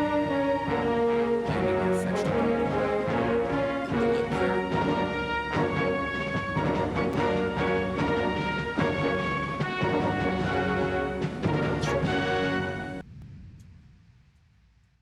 Whoops. Yeah, this is really difficult to do. Hang on. It's actually easier to do this from inside.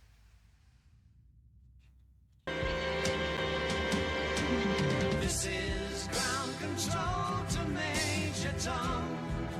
You've really made the grade.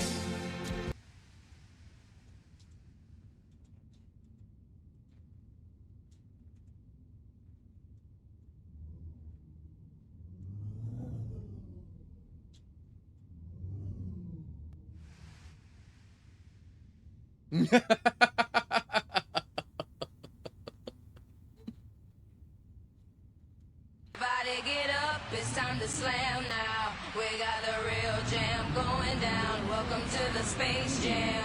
Here's your chance, do your dance at the Space Jam. Alright. And lock. There we are. Cool. Alright, let me go get that M core and test this. Because, you know, if they've actually fixed the fucking problem, then I can actually make a decision. It would be hysterical if, you know, now that I've decided to tear it all apart and I've got it actually worked out a decent design in my head, that it doesn't matter. I think you are an M core. Pretty sure you're not an L.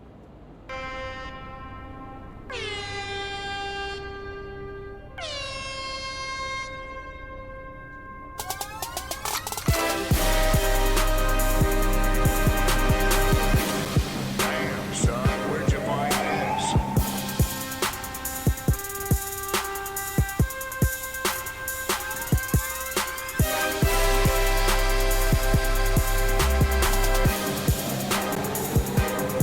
All the stock systems ready.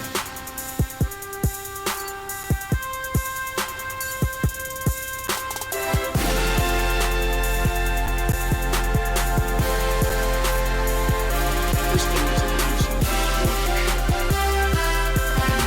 make changes to it. Probably gonna have to call Brax and get him to add this thing is not designed to be operated in space station.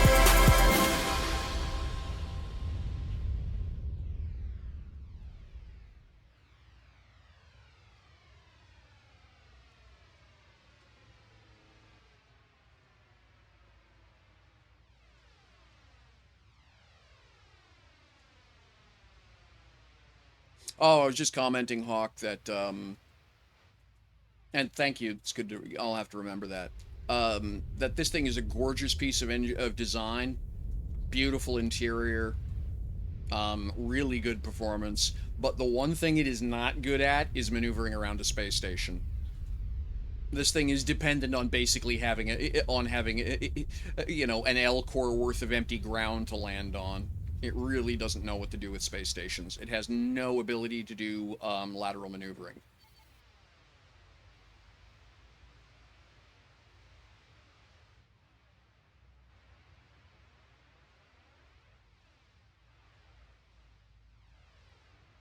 Which complicates the shit out of everything, honestly.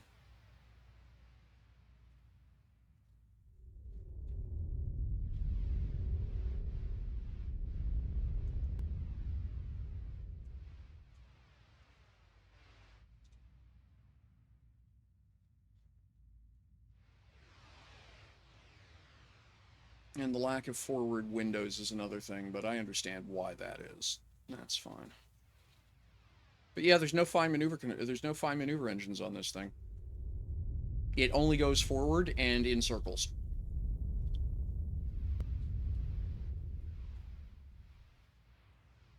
So if you want to change vector, you basically got to burn the main engines in a different direction.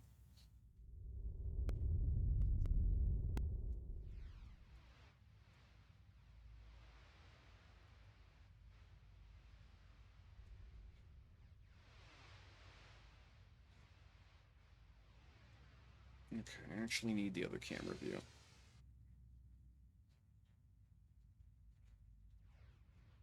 Yeah, it should fit through that.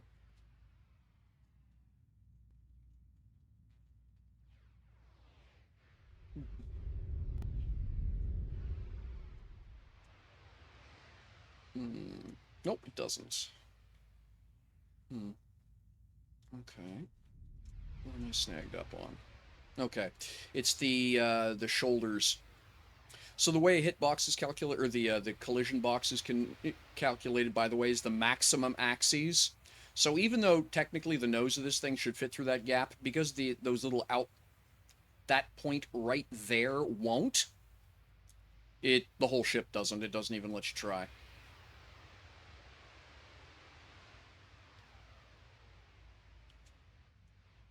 Yeah, so there's no point in, okay, there's no point in even trying that. So now the problem becomes is I can't back up.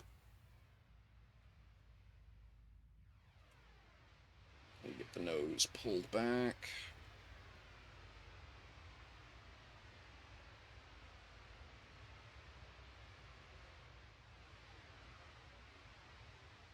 Let gravity do some of the work for me here.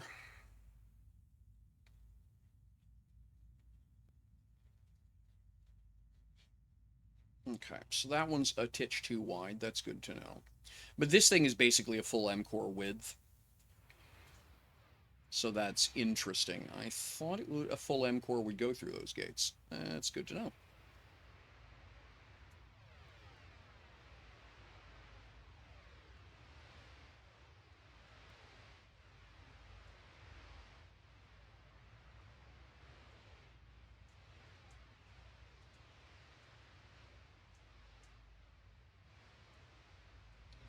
Park this thing over here for now.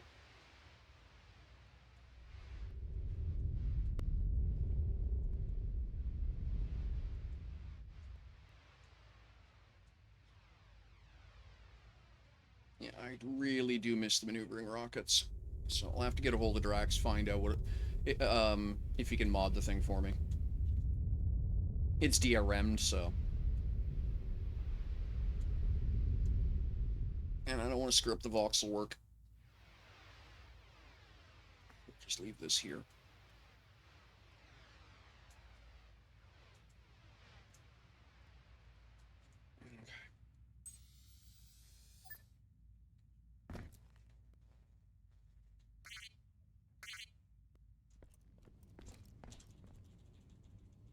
Just kill all those for now.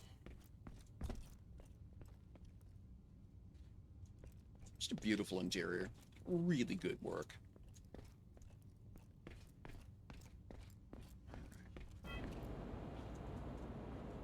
Alright, let me go try and get the other one.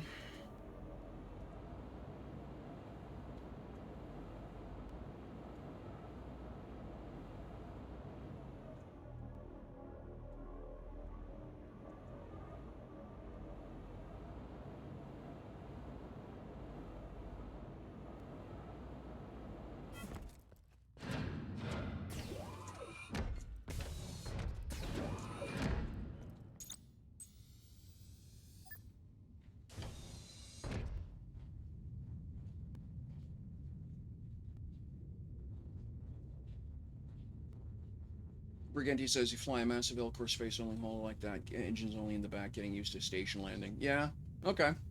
Like I say, I find the inability to do fine maneuverings. Like I say, I'm a spoiled because of my the amount of time I spent in Elite Dangerous. Yeah, I'm a bit of a spoiled brat on that front. Igflaws, got that for my birthday last October, actually. That was a gift from the community, which I thought was incredibly kind.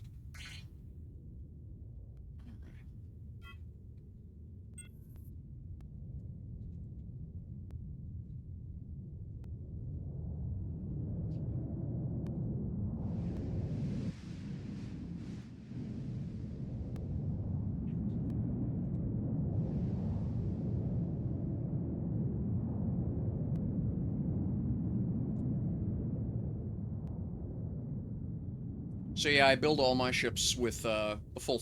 Like I say, because of my experience in Eve, I build all my ships with full 6 degrees. I feel like I feel like they're not done otherwise.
That certainly feels a whole lot more comfortable.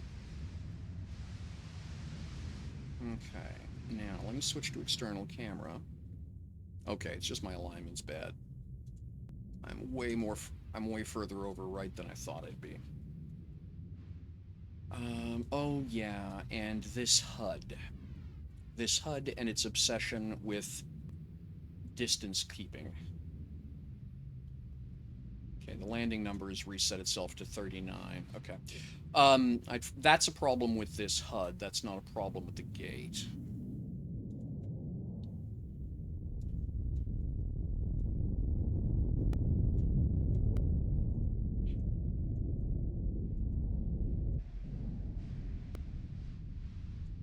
The HUD, this HUD is obsessive compulsive about a minimum clearance to ground.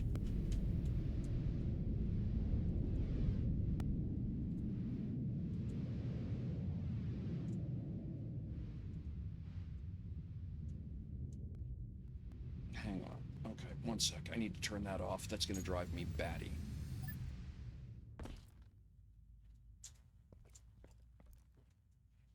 I forgot in the last update that it overwrote the changes I wind up making to fix that.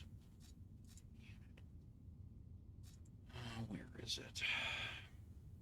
He's got a bug in the software is the problem.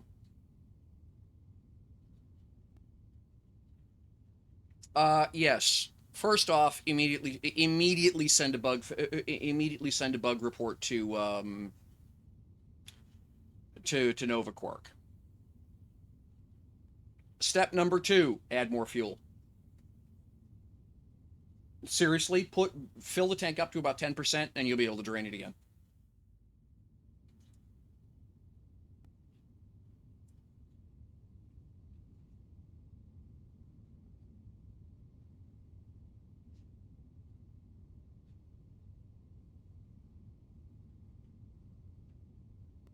Yeah, because I was wound up talking with Deckard and mentioned that bug to them in passing. Actually, it wasn't me. It was, wound up discussing with Deckard, but it was Ryan had that happen during the, at one point, and commented that that he was surprised because as far as they knew, they'd fixed it. And Ryan said, "No, that happens all the time." I said, "Yeah, I hear people bitching about it all the time." He said, "I wish someone would open a bloody ticket and tell us."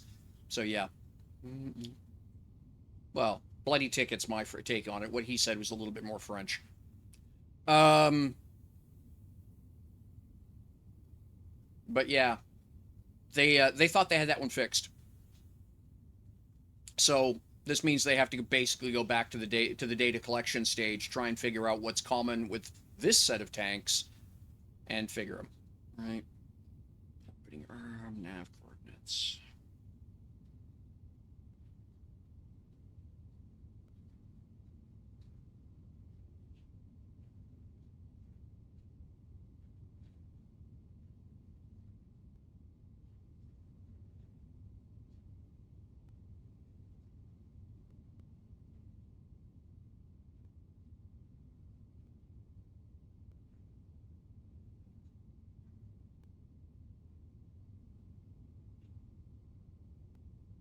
Fleet operations. Where is it? Where is it? Where is it? Okay, that's the artificial horizon stuff.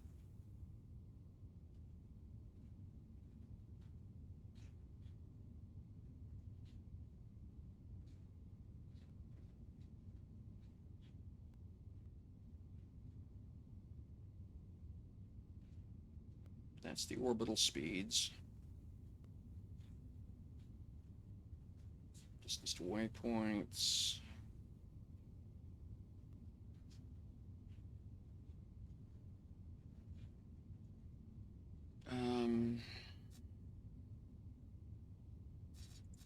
Screw it.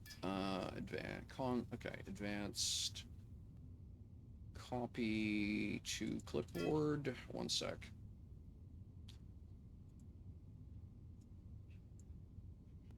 And then Lua.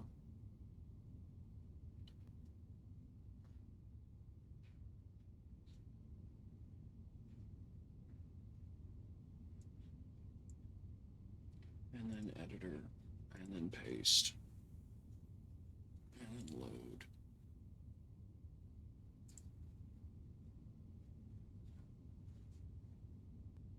start. There is.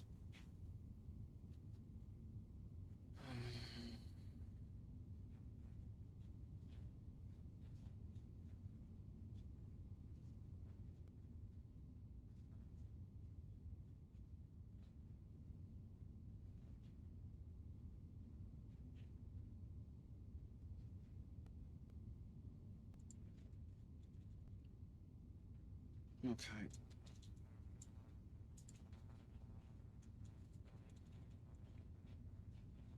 He's not doing. Huh? Oh, he's just giving up on that, I guess.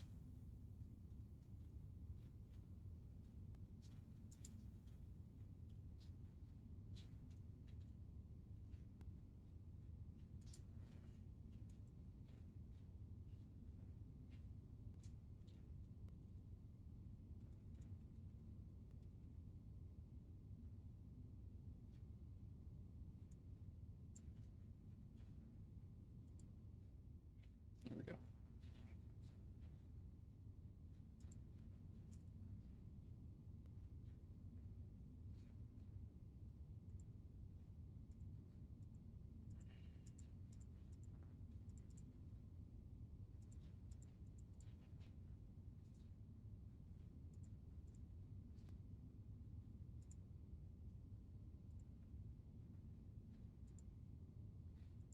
One sec, trying to find something here. That's the Kepler stuff, which you don't care about. That's the Atlas stuff, which is wrong.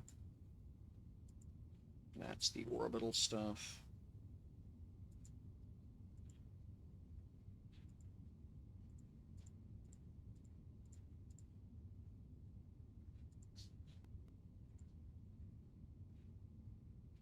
That's the auto brake. There we go. Okay.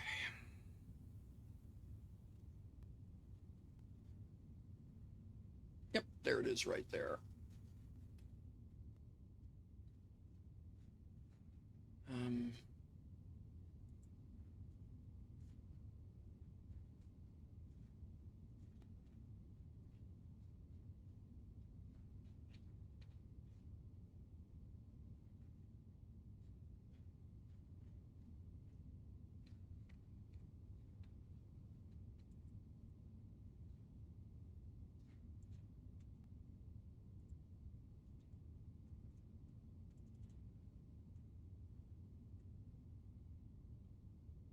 If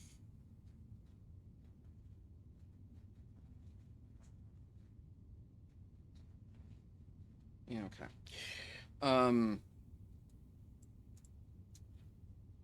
Get that out of there.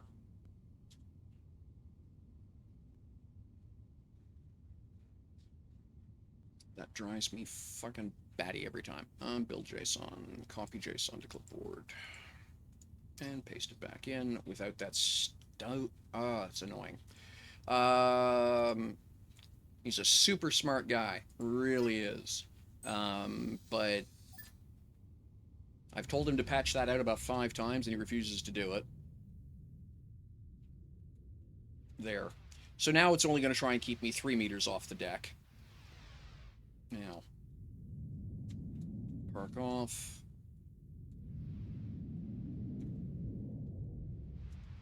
I'm not even sure that's a good number.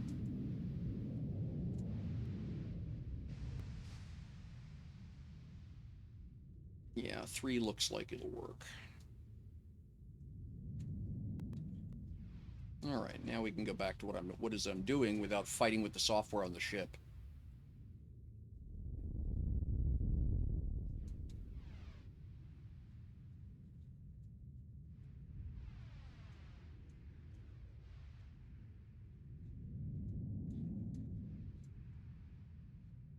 That's just about right.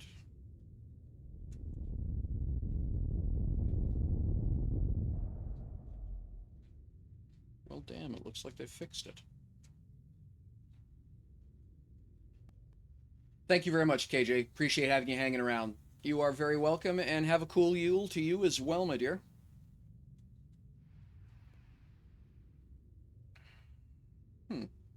That's interesting. Now I have to do some thinking.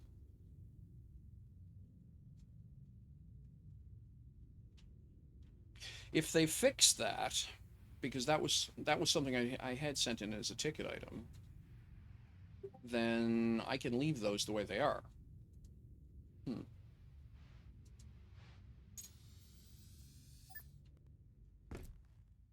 right.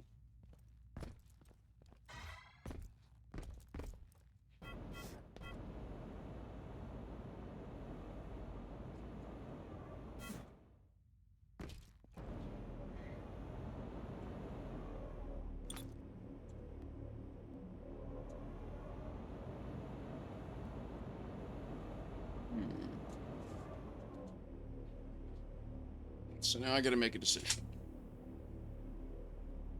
I think the correct answer is I'm going to sit here and stare at it for a little while, and I will go back and fix it. And I'll either make them all this size, because it is kind of nice having the extra volume. Or the other thing to do would be to put them all in the same slope to get a little bit more height, but still have that kind of angled door thing, which is sort of the look I wanted to go for. All right, I'm gonna have to think about that. Because until I figure out because this has actually been a hold up for me with the with finishing the station, was there was no point in doing the whole roof on this place if they weren't going to be able to finish this, and you know, and so I was just sort of trying to figure, okay, well, if I have to change it, what do I want it to look like? So I finally got to the part where I could decide what it was I wanted to look like, and it looks like I fixed it. Because what used to happen is if you were close to this, it would actually create a gravity vector that way. And if you were too close to up here, it would create a gravity vector that way. And so as you come through, you'd get your nose slammed into the ground. It is inspired by, yes. That is one of my E19 series. As in, yes, Space 1999 Eagle. It is different. The proportions are wrong. The proportions are completely wrong, in fact. I decided I didn't want to do I wanted to be inspired by, not a duplicate of. So, yeah, that's the E19s. Amongst other things, the actual Eagles are, if you built the cockpit to scale for the actual Eagle, the front here is so damn long, it's unflyable. You can't see anything. And for me as a sim pilot, a front window that stops me from being able to fly is of no value whatsoever. So I've altered the proportions to, and then there was simply no way to do the landing gear the way in the game.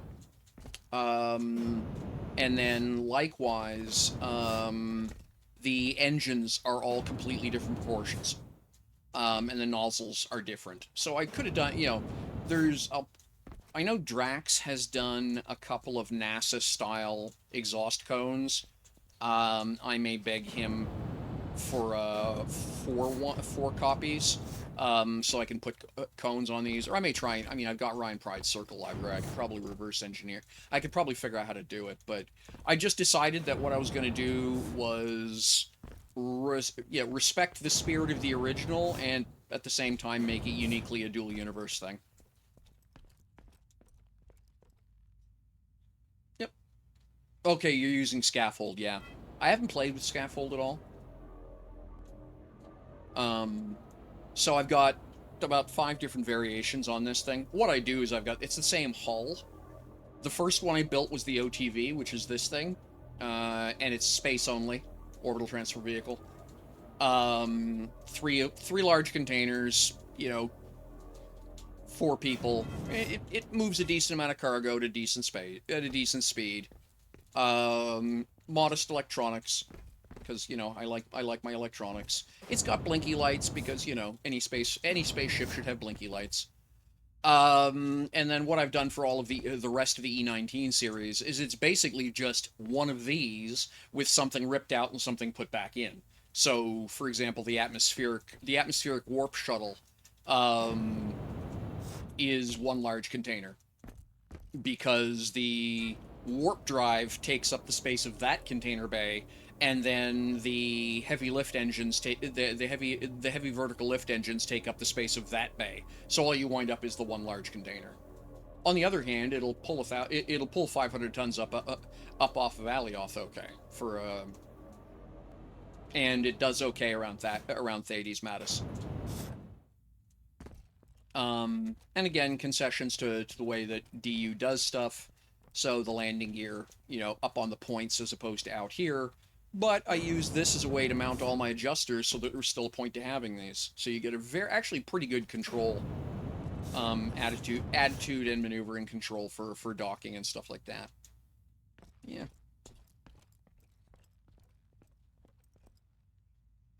And because of the way the game renders stuff, I tend not to do a lot of work in half voxel.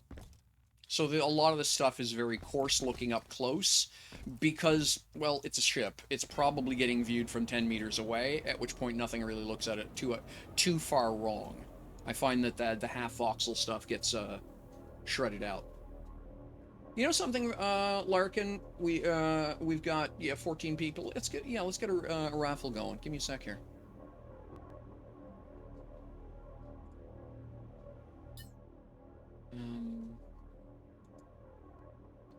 Hey Darth, have you got the most recent version of your software available, or is that completely XPilot stuff at this point?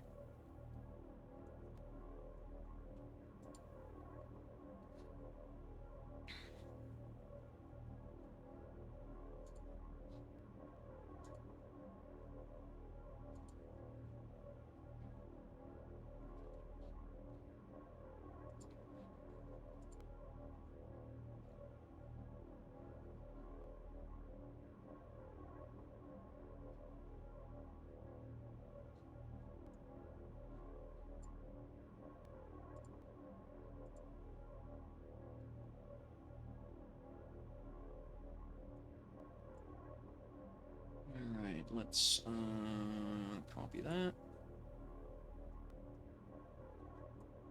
grab that while I'm here. Copy. There we are. And create.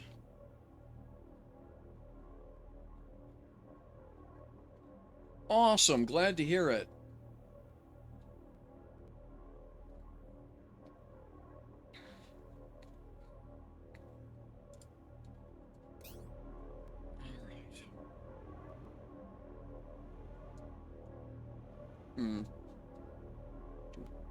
Since I've already broken stuff, do I want to break some more stuff? I think I want to break some more stuff. Let's see what happens here. Okay, I'm gonna need to move the lights. Oh, those are on the other one. It doesn't. Okay, so it's just that one I have to worry about. I think the receiver's on this side too.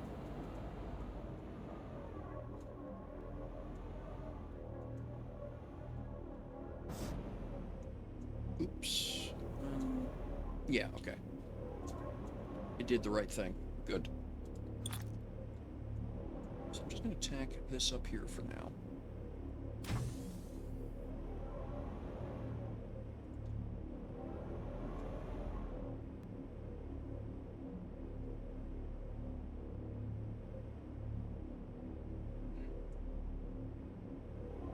Ah, okay. It's good. That's because it's sticking outside the entry there. Okay.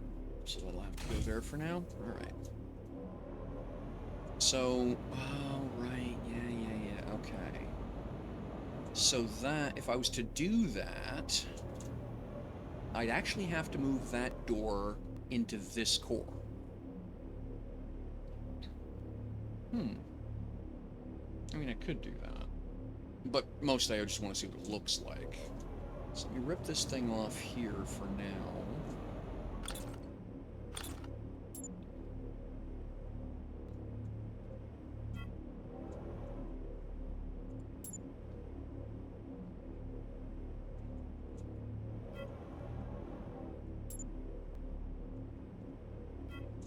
Yeah, no problem. Take your time, Larkin. Enjoy your walk.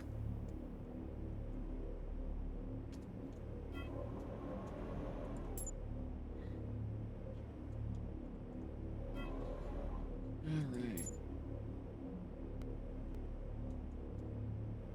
Okay, that's cool. So now what I'm gonna do is slide this back, if I can.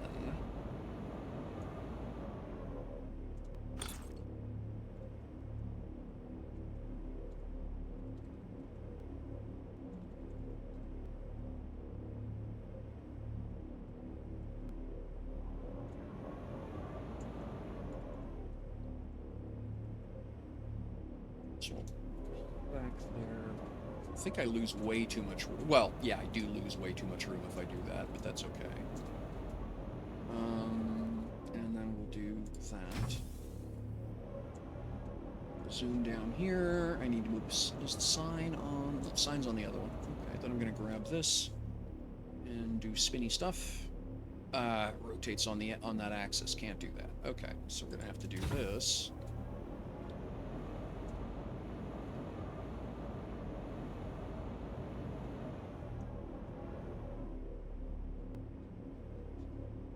Maybe a bit too long. Okay.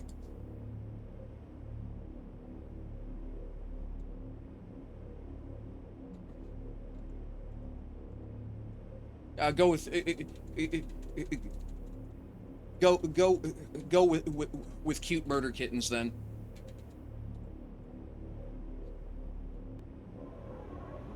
All right, I'm intersecting with something.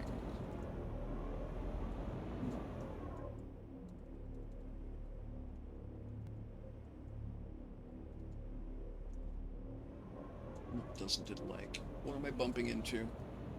The lights.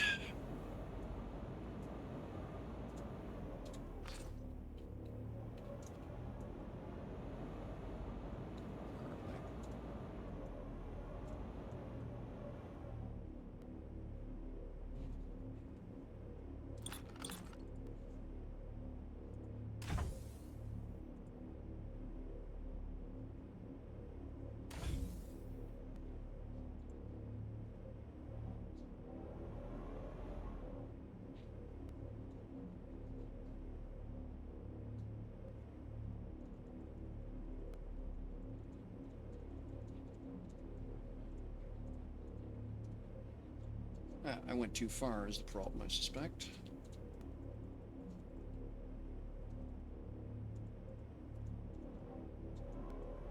Because the doors, of course, are asymmetrical, because, of course, Nova Quark.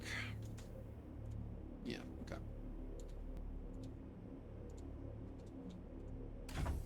But that's close enough. Now, what do I think?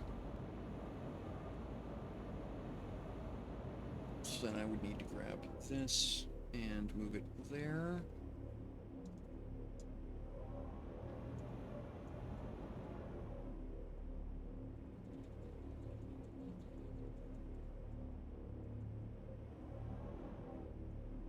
Okay. Yeah, can I get that to line up a little bit better?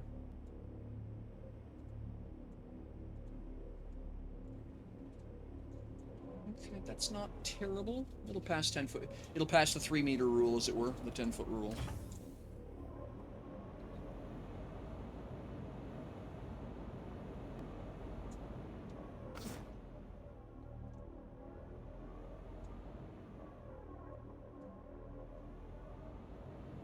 But yeah, I'd have to move that piece out a good chunk into that area for this to work.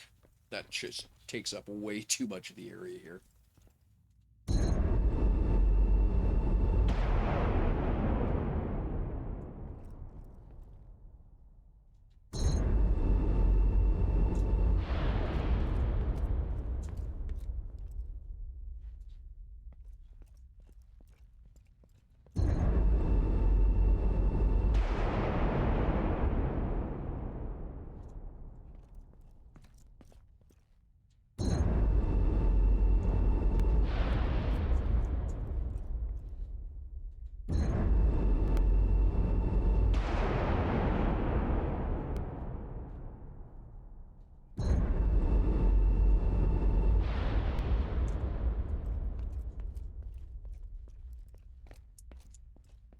So I think I actually like this better, this version here. But what I could do is compromise by rotating it off the 45, because right now it's set in at a 45-degree angle. That was the idea, right? If I shorten it up a little bit, maybe go, instead of a 1/2, go with a 2/3, 2/3 up, kind of. Then that'll give me some more vertical height in the hangar, and keep the original, the spirit of the original concept that I wanted to go with. I think that's what I'll wind up doing. But that's going to require me to actually write some software, because then I'm going to have all 4 of these doors in different cores. Right now, I've made my life a lot more complicated by virtue of the fact that each of these pairs, I've got, well, it's actually 8 doors total, right? 4 on one core, 4 on the other. If I do this, it'll be 2 bottom gate vertical. Oh, that's an interesting idea. Yeah. That's got some promising flaws. Yeah, let me try that over here, because I think this one here is, it just, too expected, I guess is the best way to put it. Boring. Let's see what happens. 9. Okay, so... Alright, so I'm going to move this one over here for now. Boop. Grab this one over here. And we'll do this. Nope, that doesn't work. How was it I got this to do this? I think it... Did I put it underneath first? Yeah, I think that's how I did it the first time.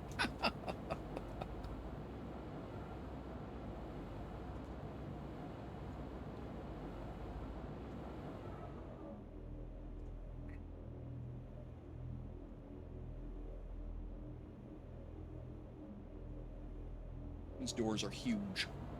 Mucking huge. 3 standards of Scottish measurement. Wee, not so wee, and mucking huge.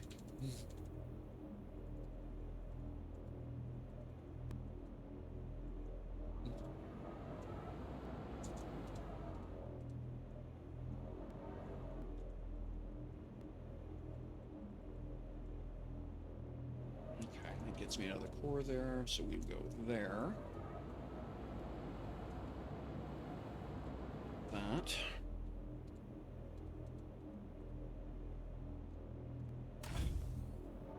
Okay.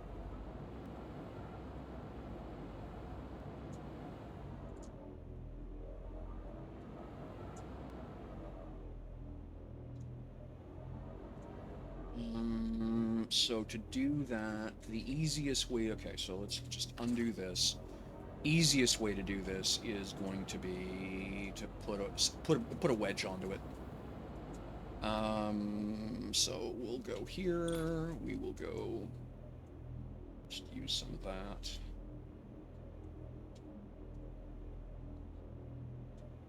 Yeah, that'll do.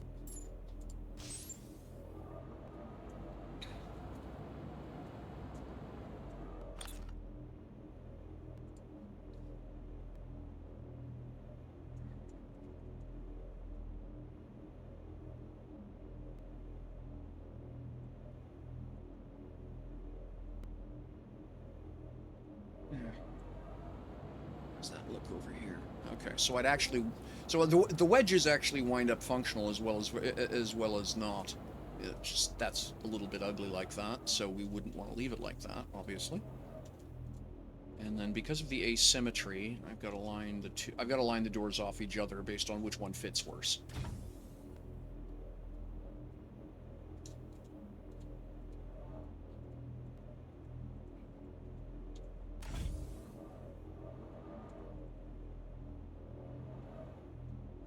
Yeah, so that's it. Okay. Alright. Oh, that is kind of a neat look.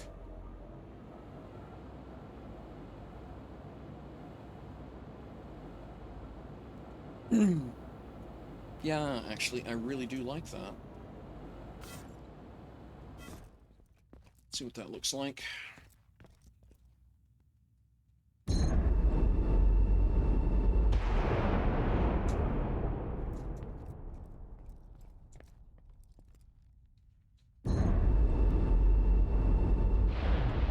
You know something? As a design compromise, I think that's not bad. Thank you very much, Eggflaws. I think that's what I'm going to go with. That'll keep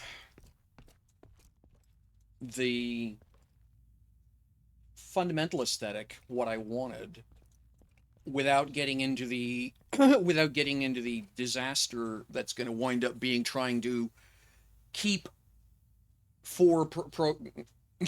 appreciate that.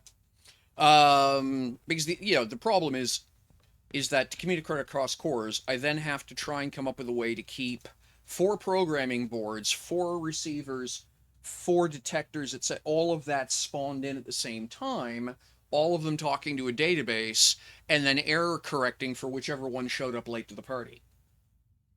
Right?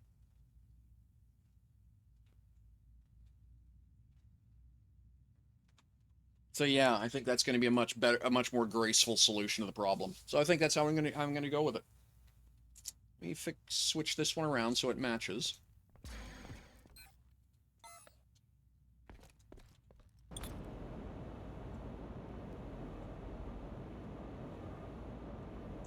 One sec here. House wants to talk to me.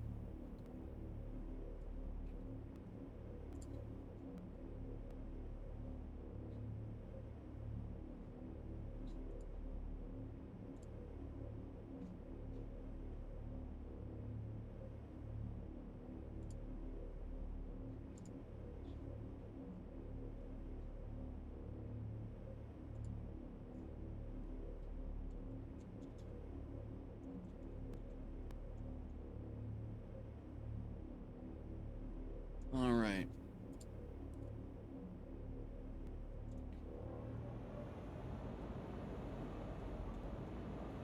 Let me get this one tinkered around here.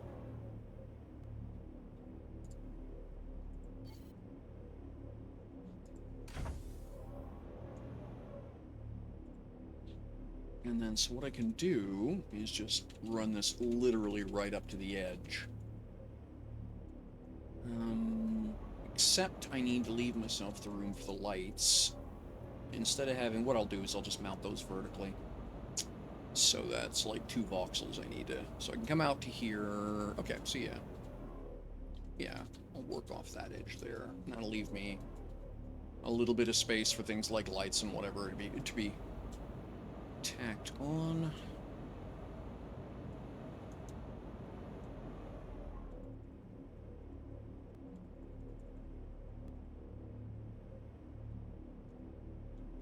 So that goes there.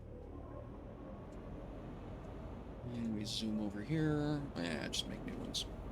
What have I got? What have I got for good-looking metal? Black.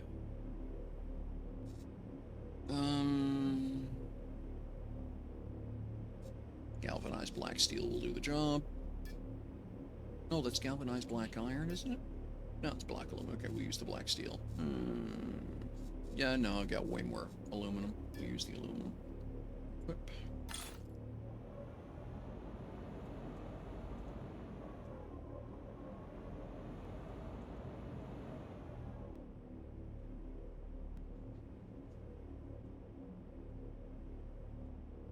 Here we are.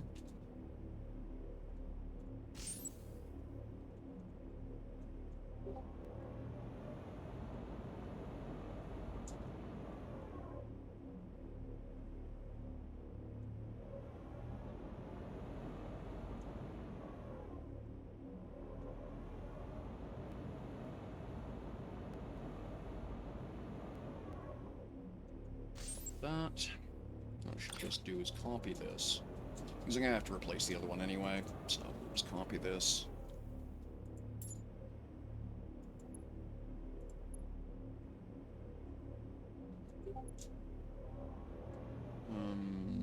What were you doing, Vic?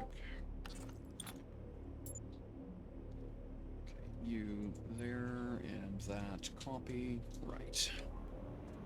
We'll just zoom over here and fix this one. Add it.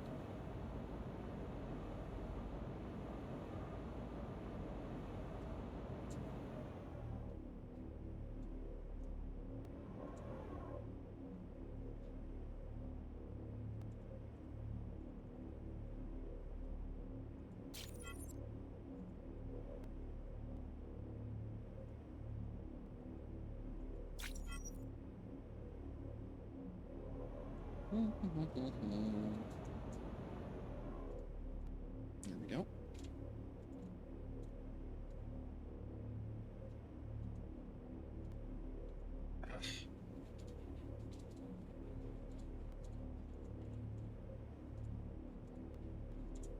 That's as good as it gets.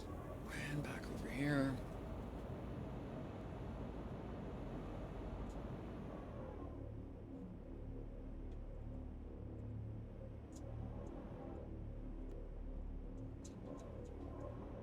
And that'll do as well. Actually, that gives me an interesting place to stash those lights.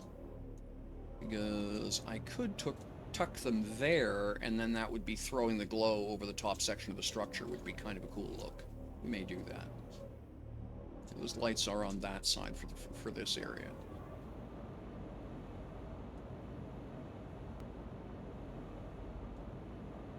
Alright, let me grab this thing. I still have got to do some software changes, but it's just going to be a whole lot easier to manage this over just 2 cores than 4, so thank you. Like, right now, there's actually no program. This is all being done by Logic Circuit. It's just a counter. It's nothing really fancy. That does, however, cause other problems, where depending what's zoned in and what hasn't yet, yeah, things wind up in and out of sync.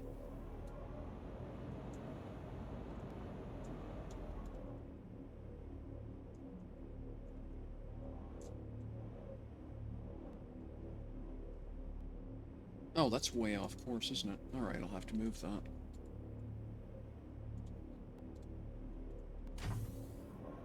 That's completely in the wrong spot, but that's alright.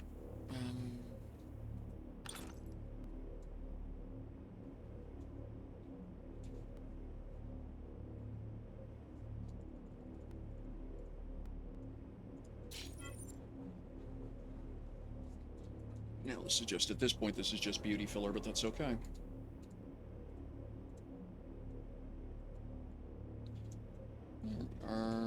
That. Yeah, that's good.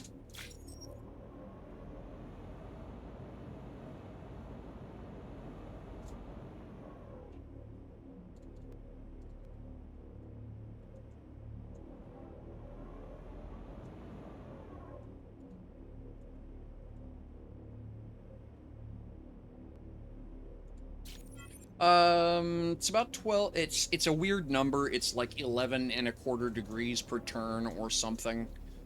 So there's actually, you know, modest, if annoyingly established granularity.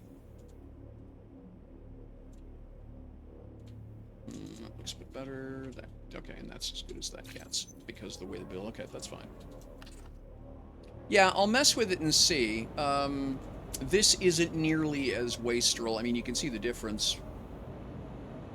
You know, there's almost the whole height of the lander there in extra.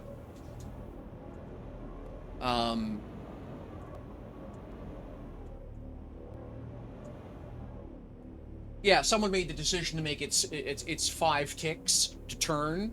But when you do the math, it winds up something that the actual number of degrees per twist is just weird. Right? Okay, that's cool. Alright.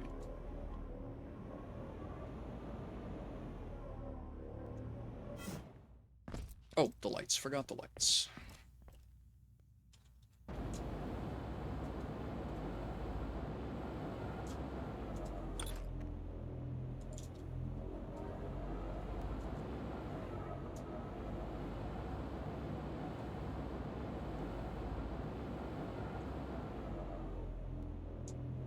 So I could do one of two things. No, okay, I cannot deploy out, so I can deploy here. That's fine, though.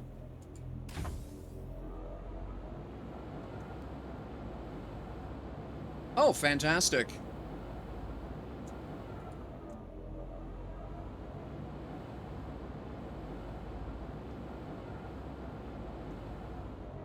Is it? Did I do that?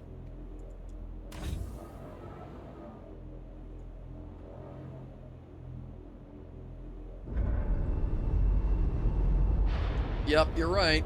Bloody hell. Thank you, good catch.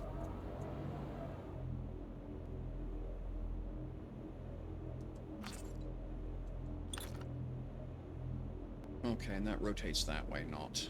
Huh. Arky. I didn't know that. Just played that as a hunch and it works just fine. Okay, well, it simplifies a lot of shit, doesn't it? Just hit the R key. Okay, got it. Thank you. There we go. That's better.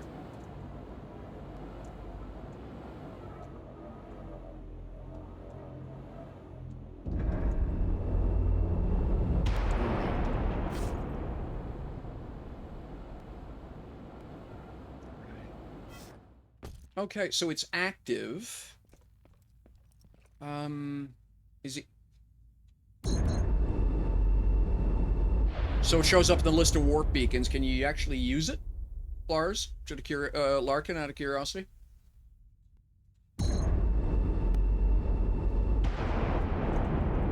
That's actually what I'm doing now, is actually how this works. So, yeah, emitter here, but all I'm doing is issuing a pulse, and then beside each door, currently what I have is a counter. And it either opens or closes the door as the counter increments and decrements, right? Just, it's all hard circuitry. But the problem that causes is that sometimes if one pair of doors is zoned, hasn't zoned in yet. Oh, yeah, absolutely. Yep.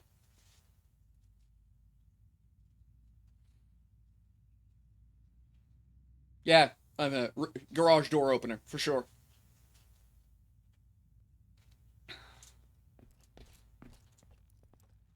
In fact, the OTV and a couple of the other vehicles already have that set up.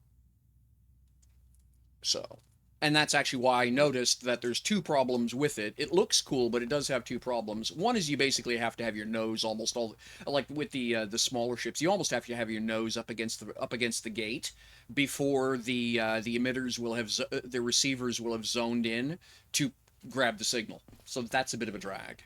The other problem, of course, is that because this is one core and that's another core, it's not uncommon to have one set of doors will catch the signal and open, and the other side don't do anything. Hey, Knucklehead. So what I'm going to do is actually do it with a couple of programming boards that basically do an open-close cycle and a date stamp recorded to a data recorder. And so the last one to get an instruction wins, and the other set of doors has to match it, is the way I'll do it. Bit of a pain in the backside to code. Well, it's not. It's more of a pain in the backside that it even has to be done, but... Divenderp? No. No, I'm not using a script at all currently. Actually, this is all done with just circuits. One sec.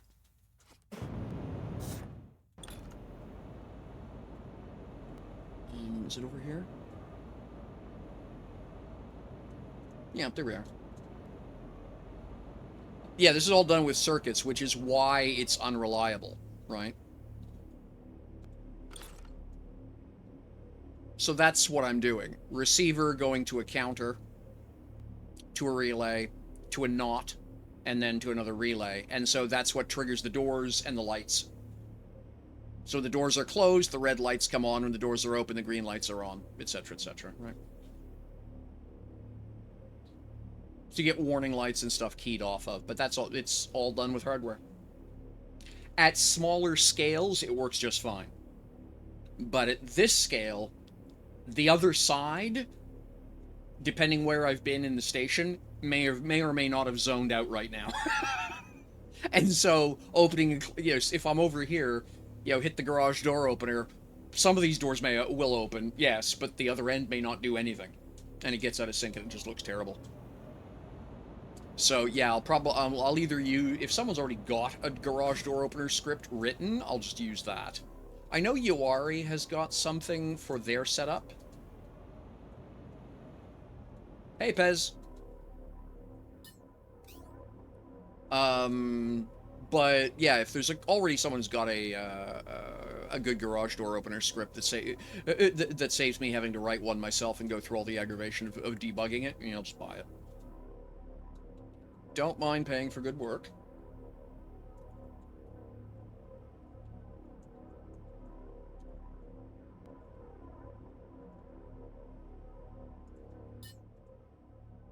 Okay, right, let's go get some industry worked on here.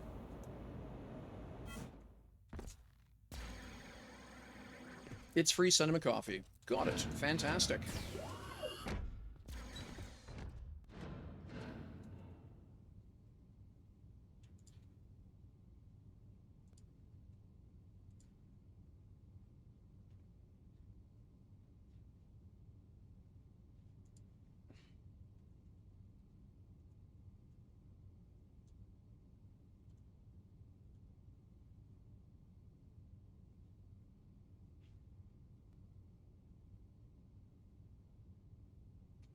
Yep, just one moment. Let me hit the permit button on you first.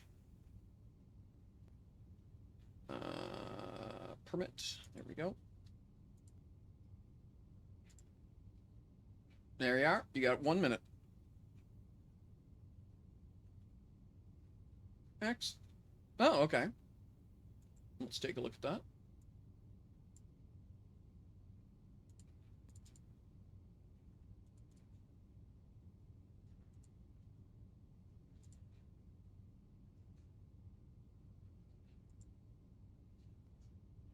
Hello everyone, I'm Rubber Ducky, David Durban Game, and in this video I'm going to show you how to open things like gates and doors and do other things with Lua from a construct not connected to the same core. So in this case, a ship that flies to a static construct. Just waiting for this thing to catch up here.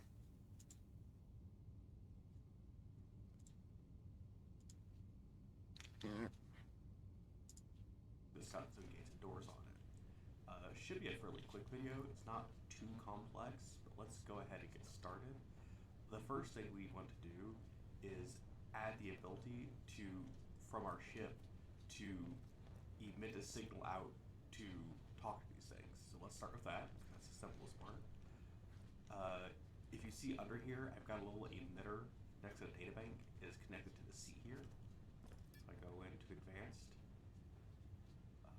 edit Lua script, you can see I've attached it here. I've named it emit. And so what we're going to do is we want to just be able to toggle these things with a button. You don't have to do it necessarily this way. And just a queen click way of doing it. And as always, I encourage you guys to play your own stuff and try different things. But we're going to look for action start. We're going to look for option 2, which for me is Alt F2, or sorry, Alt 2, Alt F2. And now Okay. we're just going to go to emit dot, and we're going to go get to command. So go to codecs, scripting, element API, emitter unit, send. So this is what's going to let us send. Lua script, start option 2, and here the channel we're going to send, so the channel that our receivers will need to be listening on to get a message is just going to be chan 1, and you can call this anything, I'm just being simple here calling it chan 1, and the message we're going to send out is toggle, because we're just going to do a very simple version of this. Alright, and then we're also going to do system.print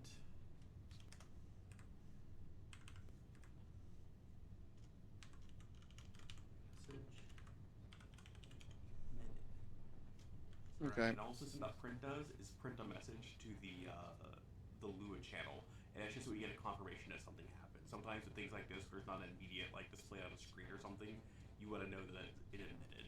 Okay, so he's just going to do it through the chair, so he doesn't need another programming board. That's reasonable. Now, if I get the C, turn on the Lua channel here, as we're at. Oop.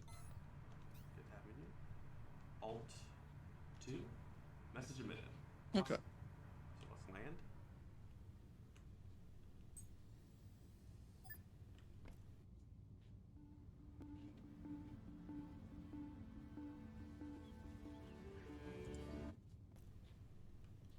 Make sure I'm not falling off here. Good, good, good.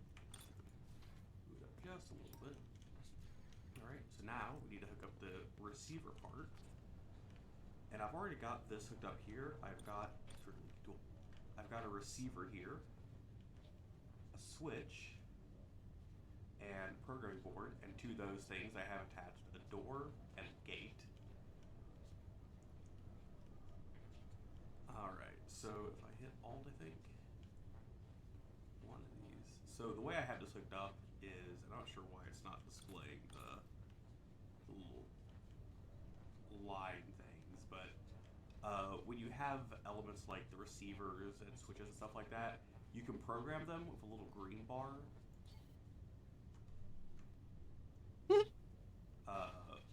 But there's also a little blue bar that comes out that indicates that it's going to send a signal. So, how do I word this? When you emit a signal, it hits this thing, but instead of processing the message necessarily, the first time it hits, it's just going to turn the board off and not necessarily process the message. It seems weird and counterintuitive, but it's just the way it works. And the way I have it hooked up is when the receiver hits, if it goes straight to the board, it'll turn the board on, but it'll immediately turn the board off because the message is processed so quickly that the board doesn't really have time to execute any code. So we need a way to keep the board on. So for that, we go from the receiver to a manual switch that then gets toggled on. And so the board stays on until we basically tell it to turn off. Now,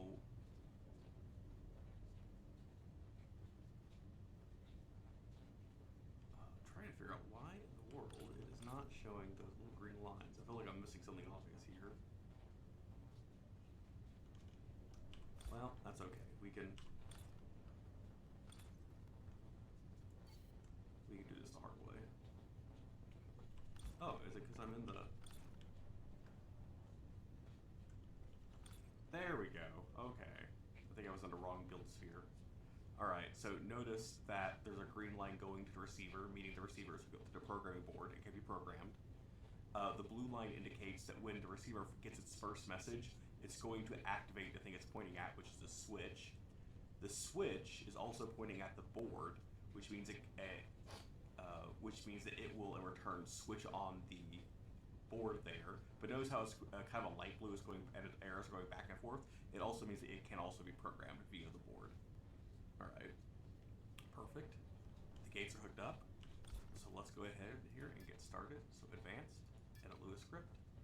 So the first thing we're going to do is when the board turns on, because we can't process the first message, and we only really want this board to do one thing, which is open and close doors, we're just going to do a start. And on start, we're going to do, we have the door to gate there, so door dot,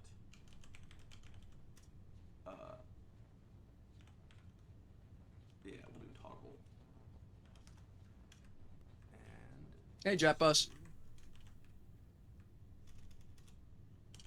gate dot toggle, perfect. Alright, and also when it stops, let's add another one. So on stop, so this is what fires when the board turns off. We're going to be door dot deactive. I can't spell. Deactivate, I think that's right. And gate deactivate. And again, like these are just the doors and the gate I have hooked up to the board program. And they use basically the same Lua. And then we need to go to receiver here and add in a new event, and we're going to do it on receive, and we're just going to say asterisk, asterisk. And what this is I could say, listen on channel 1,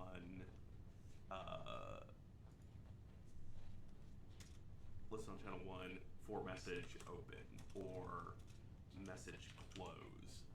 But instead, I can just do asterisk, asterisk, and it'll just say for this event, any message I receive with any command or message to be emitted. So any channel I receive on any message that is emitted by that channel, I want you to do this. That's not what this means. This is what asterisk. And you can further filter. So I could do if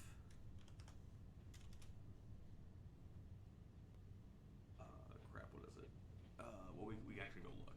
So there's a way to filter these out here when we get the asterisk. So if I go to apply F1 receiver unit, and I go down to the receive event here, I can see that there are two things I'm going to have to work with: the channel, which is passed back, which is the channel that was received on, and the message that was received on that channel. So channel is that message. Advanced Lewis script. Oh, here we go. Remember where I need to go. Oh, this is 13 minutes long. I thought it was 1 minute and 30. I was wondering why this was taking so friggin' long. Okay. All right. Yeah, I can see what he's doing. Fair enough. We'll duck out on this. I'll watch the rest of that later. But that's okay. That's cool. The only problem I see is that he's working at small scale. But ultimately he's doing what I'm thinking about, so that's fine. I can use his code as a minimum, as a way to get started. So thank you very much for passing that link. Sorry about that, folks. I didn't realize how long that video was. My apologies. How are we doing here? That's the wrong bin. Okay, we're doing...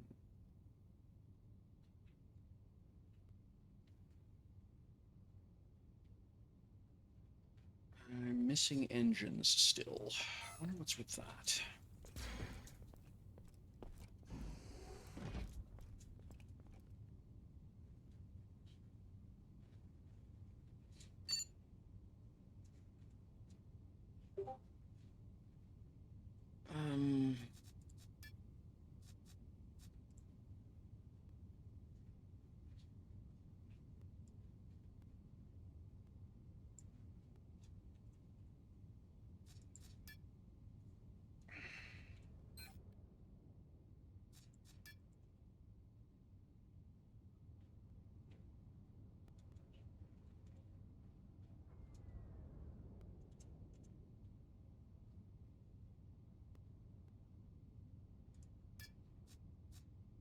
Basic assembly line, uncommon assembly line L. Yeah, okay, so it's not that I don't have the right...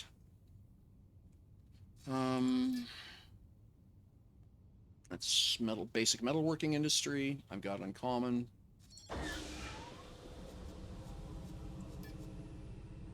Metalworking industry. Okay, I think the problem is I've just bottlenecked with the amount of metalworking industry that I have. Magnets, metalworking industry. Yeah, okay. Electronics industry. Yeah, I've got... Okay, so there's nothing here that I've seen so far that I've gone, wait a minute. I think it's just several things all needing the same equipment.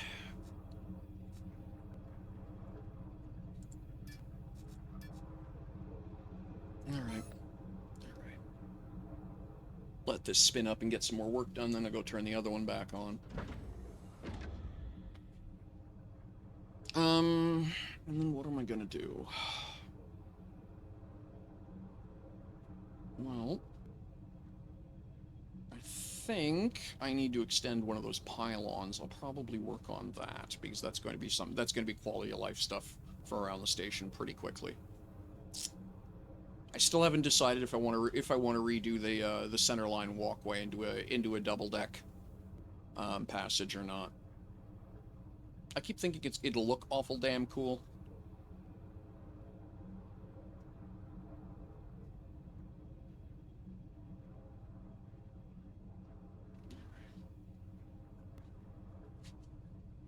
go take a look at that pylon while I'm waiting here.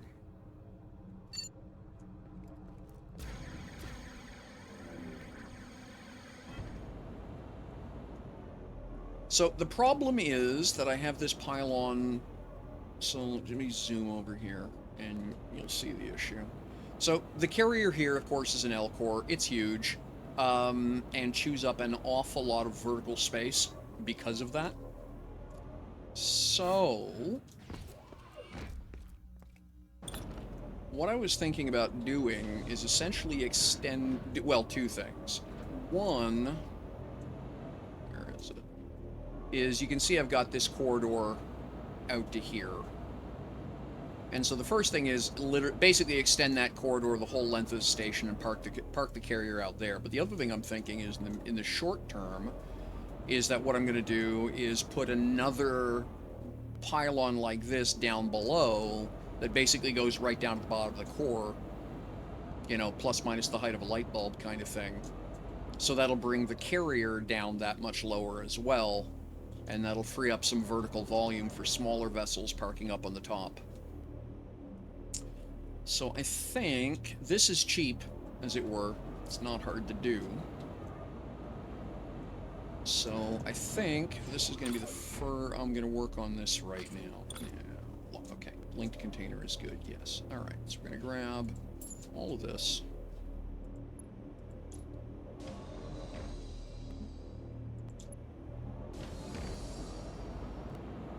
And then I need to grab you. And then I need to grab you out to there. And we'll go a little bit bigger.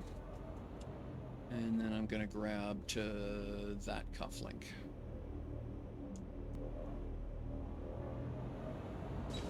Yeah, okay. Yeah, all right.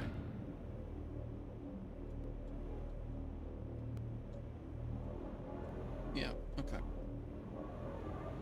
So yeah, it's to that point. Okay, we're going to copy that. And then merge it.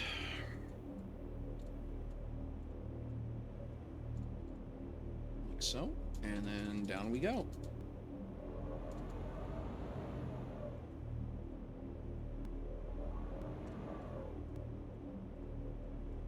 Okay.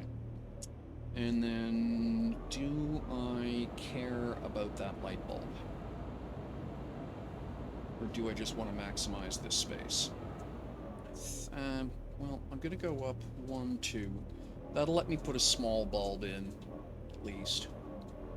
If I decide I want to put an underneath marker or something. Okay, we'll do that. So, go.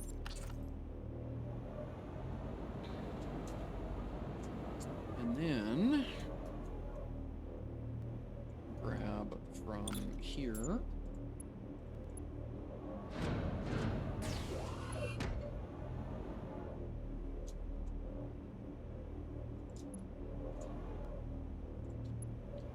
And then up to here.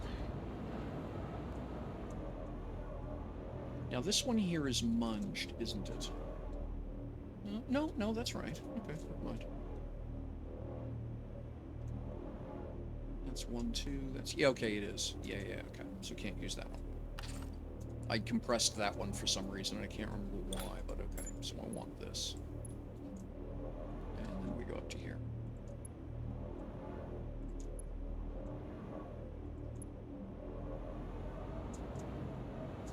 Wow, 10 in a row. Congratulations. Enjoy the extra loyalty points. There is some stuff coming, by the way. I'm planning on eventually turning my camera back on, but it's actually going to be a reward. So if you want to actually see me, it'll be a 902. I'm also going to be setting it up so that my back wall is going to have some lights and things like that on it. You'll be able to turn on and off. As well as a couple of different camera angles you'll be able to see, you know, one basically looking down at keyboard thing, one at a, you know, stream command post view, and then another one's a face cam, and they'll all be different price. So there's a few things like that which are that I'm planning on, Biggest limitation right now, of course, is just funds. Still unemployed. Hoping that's going to change early in the new year. When it does, then I'll start. Then I've got a few things I just want to do.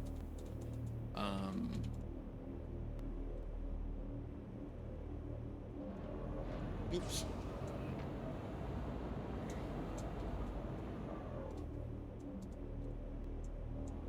There we go. You go there. Yep.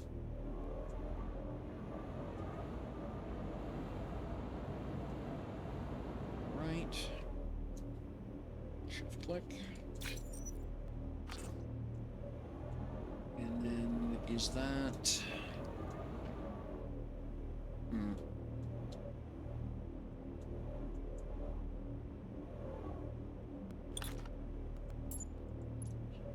Well, you know, Michelle, there is actually a way to find out. Measure it. Never mind. So we're gonna go from here to there. And the Z is 21. Okay, so it's 21 tall. So I need 21.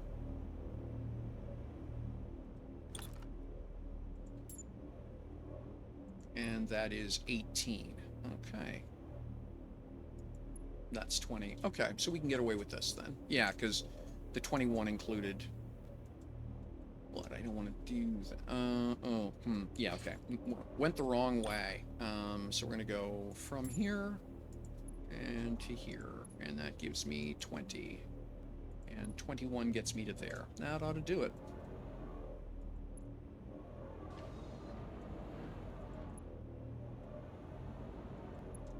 There we go.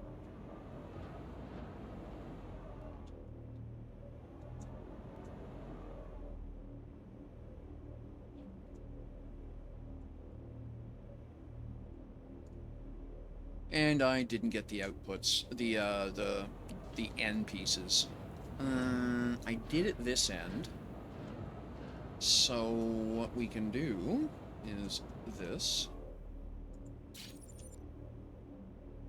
And then that.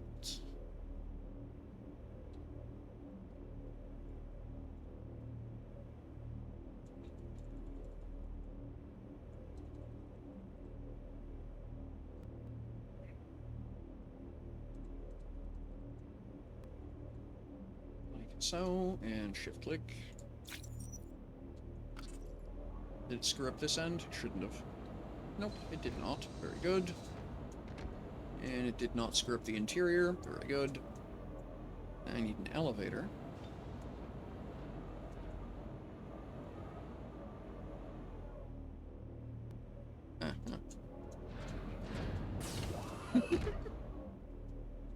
Probably don't need you in here anymore. Because in here's supposed to be out there. And that's not going to fit, of course. But that's alright. Because we can just put it here.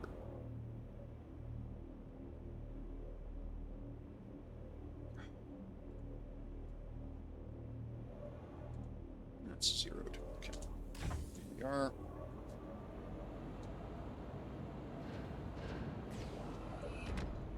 And then here, I need to do this.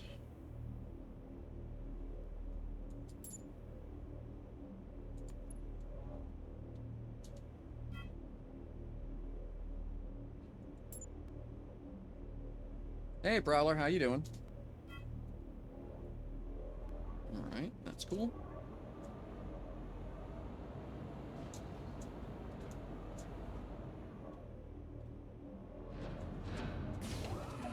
Where are you? You are at 020.5. Okay. It's a weird number, but sure. Not bad. Getting working on the station a bit. It's been sort of getting neglected, so I need to have my industry running, so I figure while industry's running I can be building station. Trying to come up with a better way to dock this darn carrier.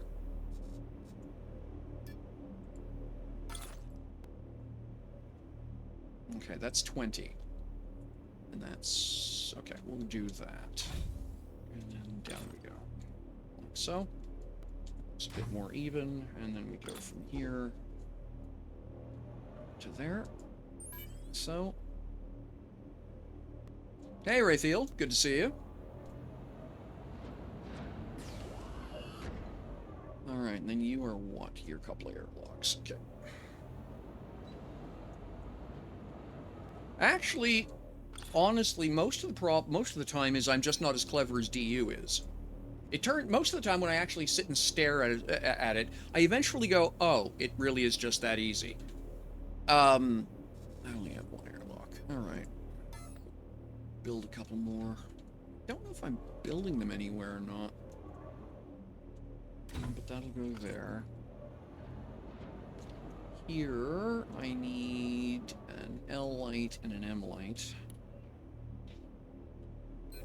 L and M? Can't remember. What are you? Yeah, you're an M. That's an L. Yes, okay.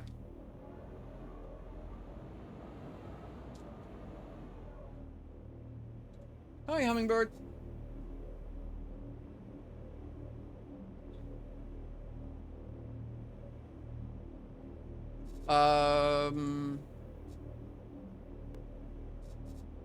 Disappearing BPs, Leviathan in a monthly for another streamer. No. Give me a minute. I will go take a look at my blueprint container. Just one moment. And then I'm looking for lights. Alright, there we go. Equip.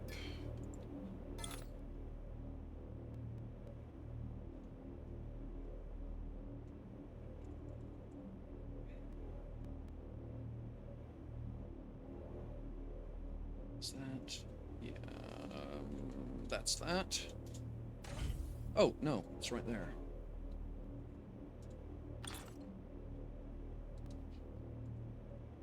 That. Okay, so that goes there. And then I need another one of those. Which is these.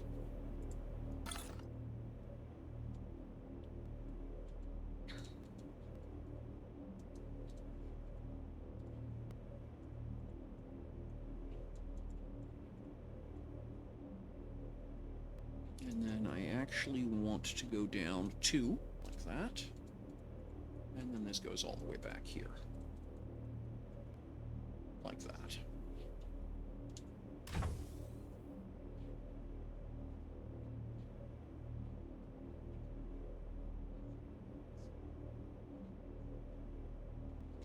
Okay, that sounds to me like a bug, and you probably want to bug report that. I've never seen that behavior before.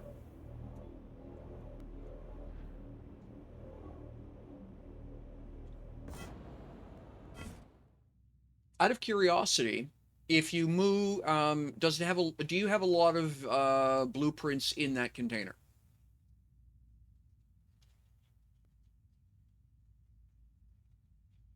If you do, take maybe the top 50 or so blueprints out and throw them into a different container and see if magically everything goes back, it starts working again. It might be that you just sort of hit some sort of internal number if you're a ship collector.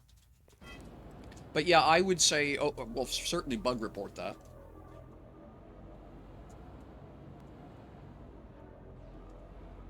All right. Now you need a couple of force fields.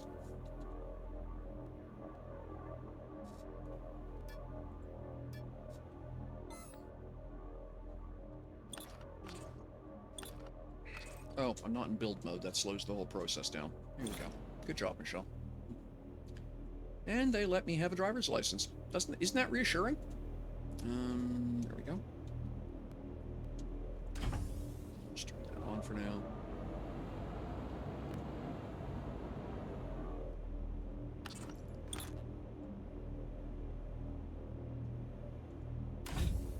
Okay.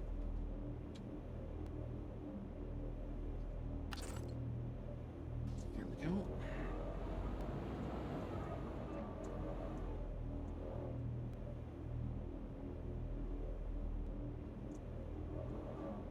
Oh, interesting. It must be inside the detection bubble for this. Huh. Okay, but I mean, it's easy to see what the hell it is I did.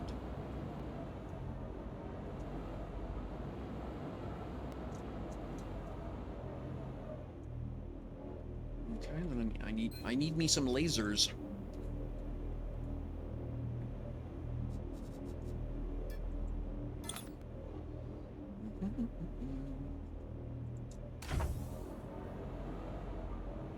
Okay, what is that number? That's 117 and a half. Okay.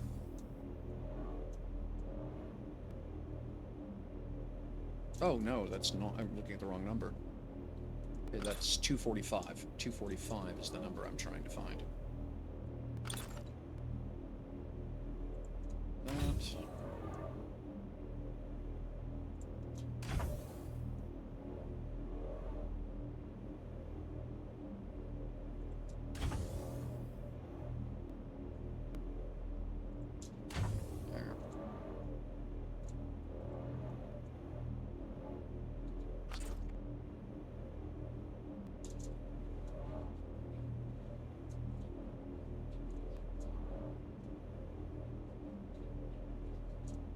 There. That's your landing plane of approach. That makes everything a whole lot simple when you can see where you're going.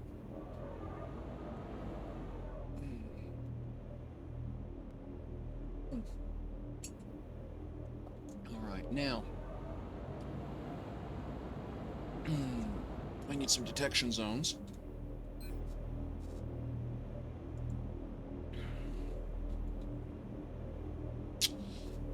What am I using L's or M's here? I must be using L's. That's an L. Yep. What about back here?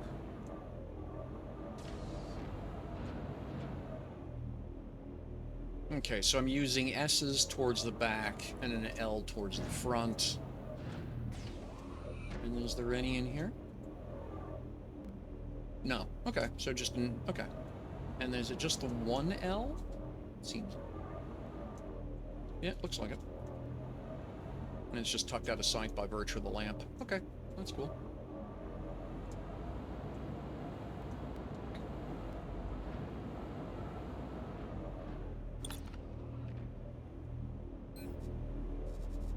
There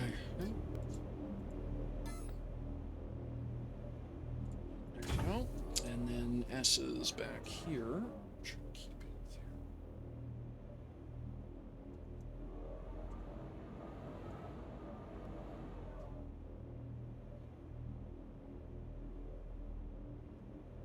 Take that there. And that goes there. And then I need logic, are they called? No. Operator. So I need an OR operator.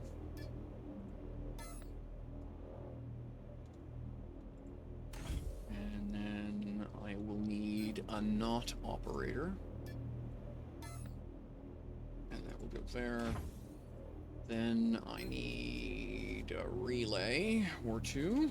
Probably a couple of relays, I would presume. Equip.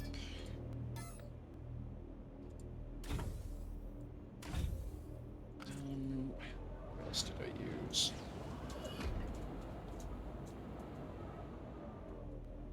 Okay, yeah, I see, okay. So, yes, it is. Okay, so it's two relays because I did each side individually. Right, because yes, there's a lot of lasers and lights and blah blah. Okay, got it. So I did each side individually. Okay. Like that, and then we'll put the other one here. Okay, so then we're gonna hook large here up to there. And then each of the smalls back here.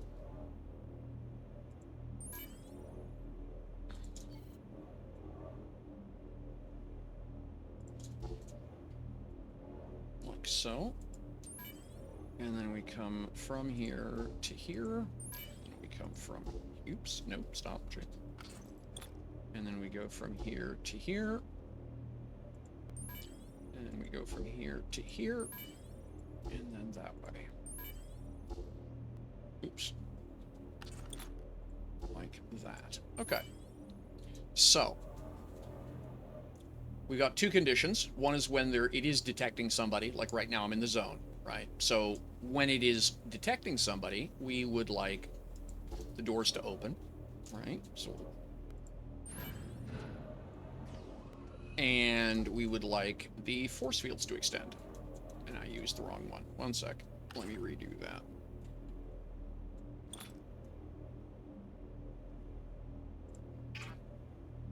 Okay, so, oh no, that's correct. This one here, yes, goes to that door. That's correct. Yes.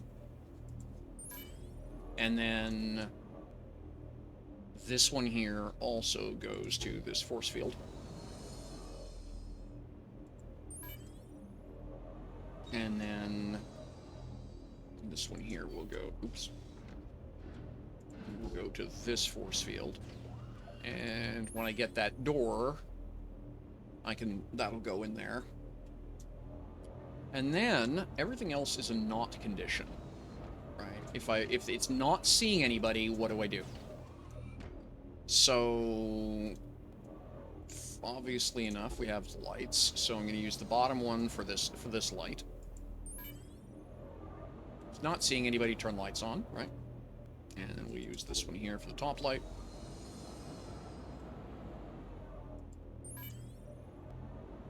And then I'm just actually going to move these forward to make it easier to work.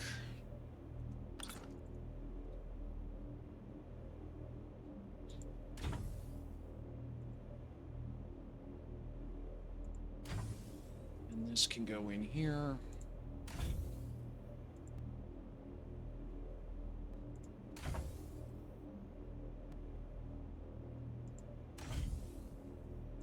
And that's my not condition.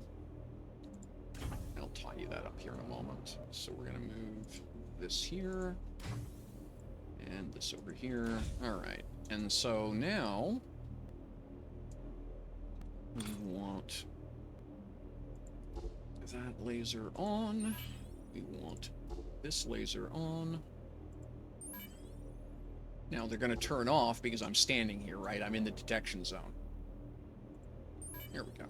And then we're going to do the same thing over here.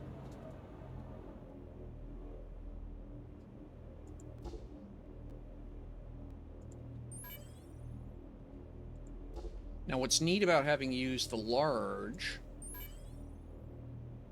is that it means that, for example, with the carrier, even sitting back in the bridge, as the ship comes up to the dock, the lights, everything switches over automatically. Because the bubble for this thing is, yeah, large. It's a good description. It's almost an S-core. So, you know, you get into this area, and it goes, the pilots have arrived, set everything to arrival. Right? Which is kind of neat. All right. And then that's that. So yeah, it means that the very bright glary lights get turned off, etc., etc. So now I got to go up here. And I need to copy this light in color set. Copy. To here. Add, stand, paste.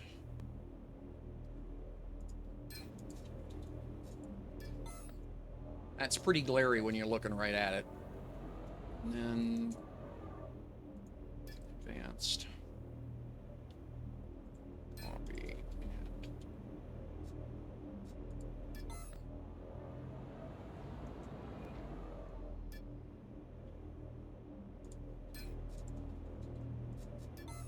all right, let's get out of here for a moment. Right? So that's what it looks like. And then as you know, maneuver into the dock, there you go. You have arrived.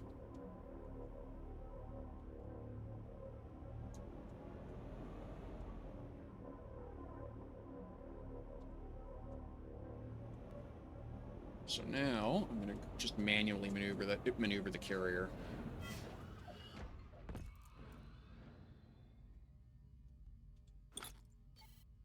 Hmm.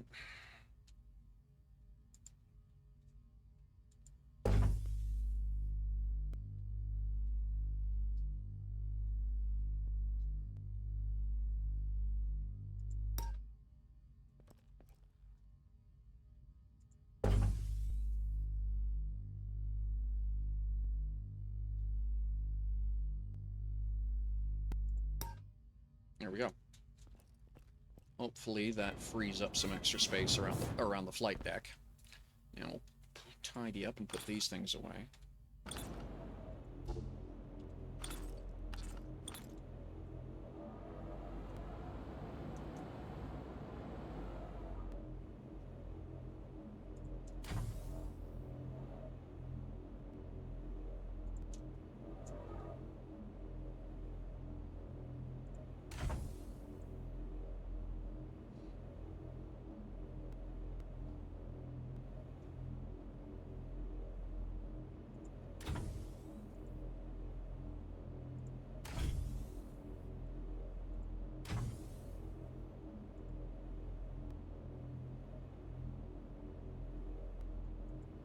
There we go.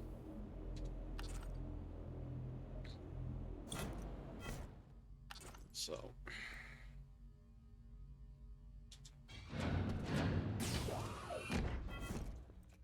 Right.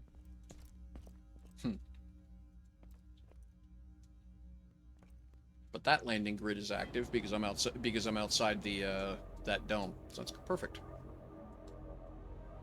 Okay. Now, this mess. What am I going to do with this?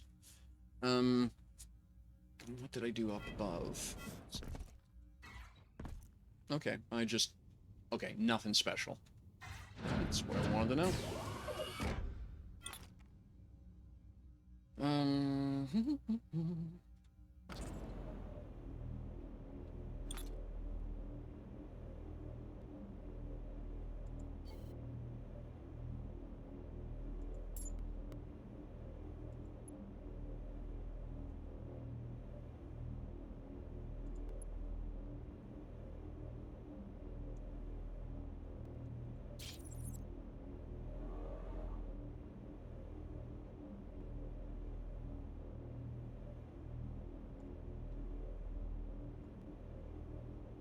There we go. That'll go there.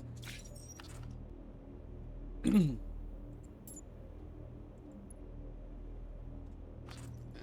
on.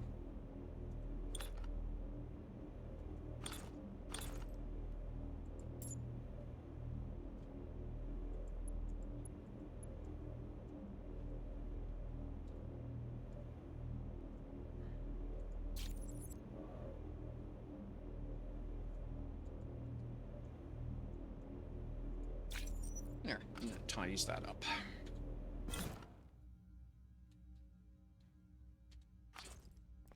I like being able to look down through the elevators like that. And so when you can't look through, you're all the way down. We're all the way up, right?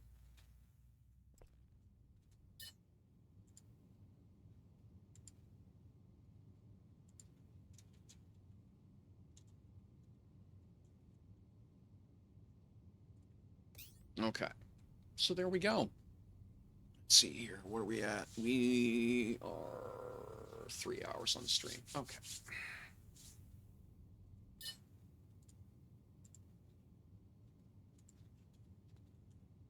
Oops.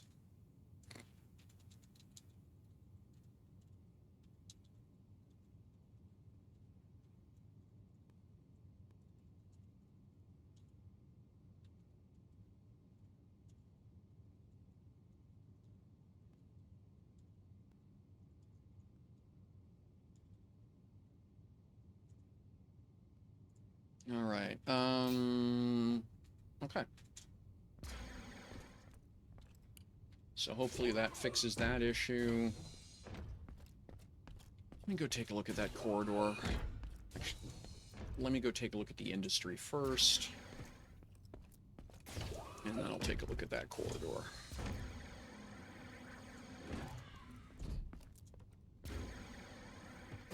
I'm just gonna cheat and scoot straight across.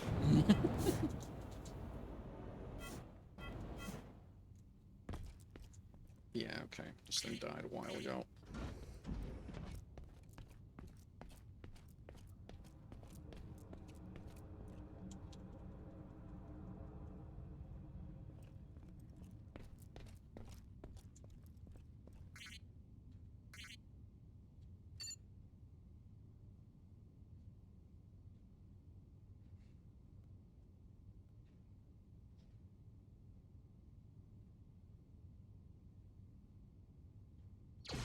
Okay.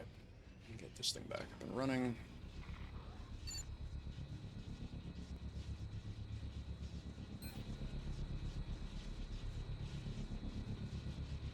Yeah.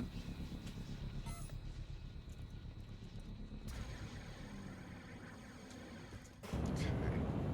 Let's go take... While that's running, let's go over here and take a look at this.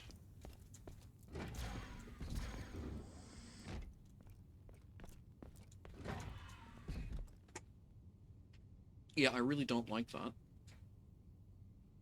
Hey, Yuari, how you doing? Yeah, I do not like that. Just too Spartan.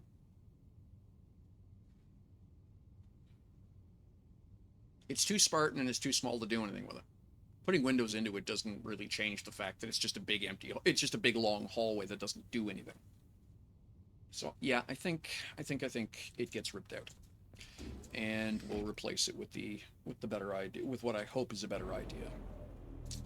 So... Well, we'll start here, I guess.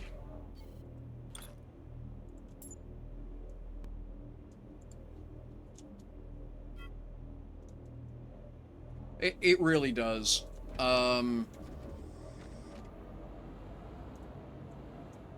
so how am I going to do this? Okay, we'll go from here out.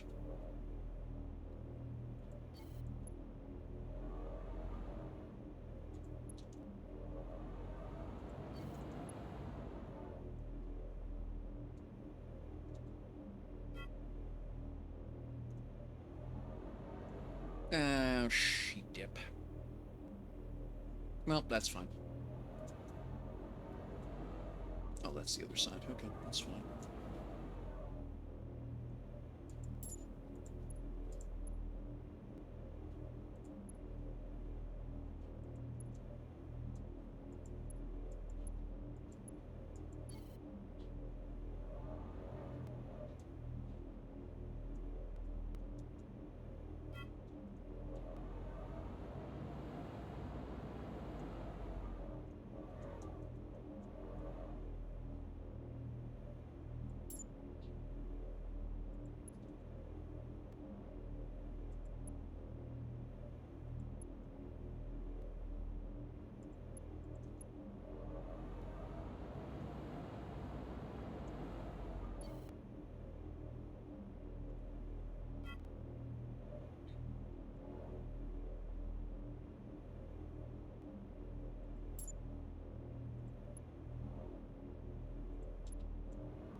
Um...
Last time I took it, now I haven't gotten the latest official update installed, by the way. I just keep forgetting to send you guys a ticket to do that, just real life. But yeah, the last time I was out there, pretty much does everything I want, exactly the way I want it to. So yeah, hard to feel bad about, really.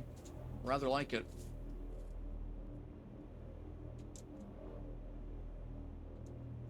I'm just gonna pile these in here. Yeah, I'm over. Yeah, both the YLIF 600 and the Mini are, and the Lander are at their respective stations. Yes. Yeah, drop by anytime you want. If you're flying out here, by the way, the Mattis Transit Authority now has a warp beacon 10 kilometers away from my station.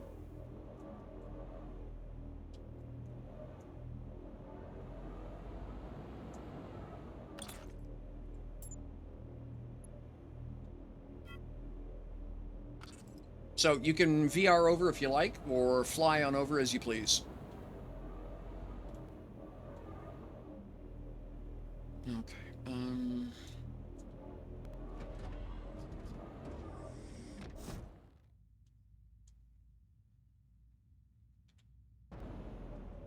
Yeah, community being very okay, no problem at all. The community's been very, very generous to me. Yeah, all kinds of good toys to play with.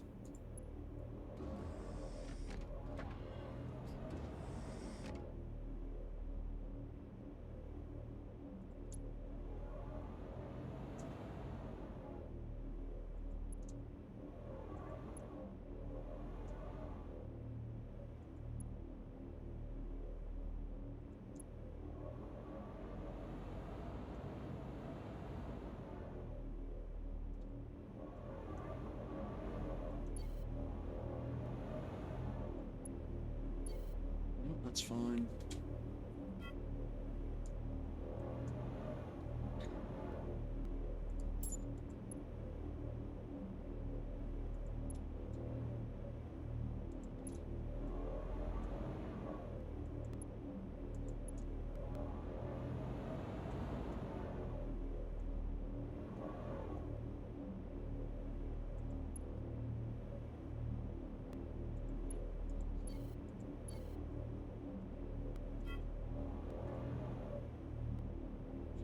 Yeah, a couple blocks out here I got missed. Voxel shrapnel.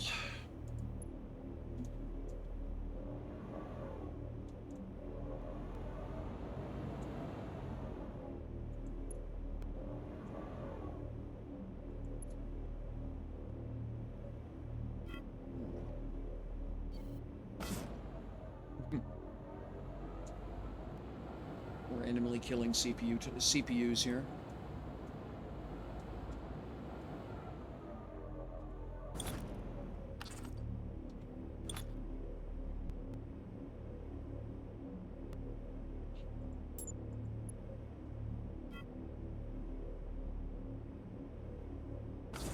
Okay, so that...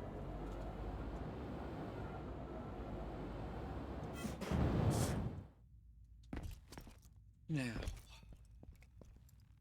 Okay, let's fix the end of that back up, and then I can work out.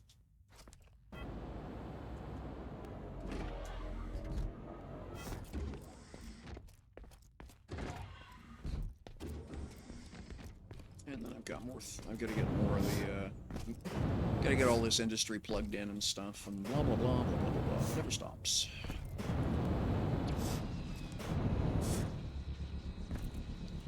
Out of sodium, okay.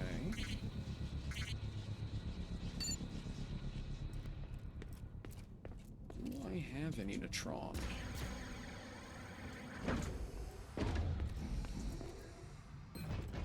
Okay, that's malachite.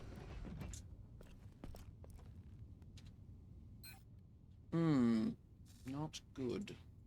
Okay, well I have sodium, I know that. And a bunch of pure carbon from the looks of that, so I'll grab 2200 of this. And I'll grab 2,200 of that.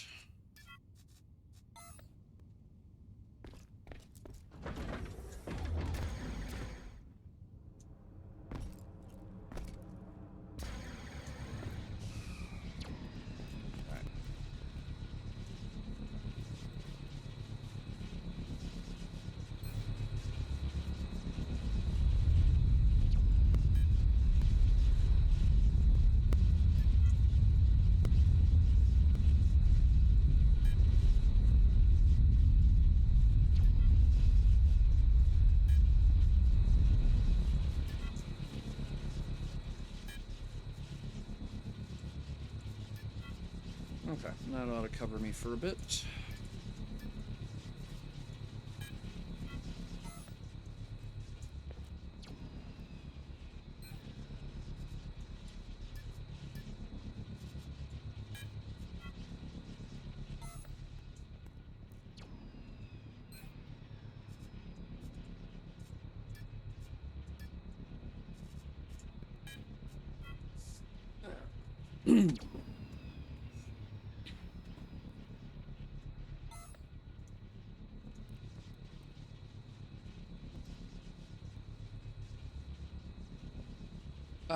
Dropped by with the Prodigy, did he?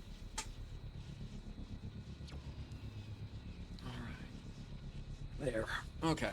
That should fix the sodium demand issue.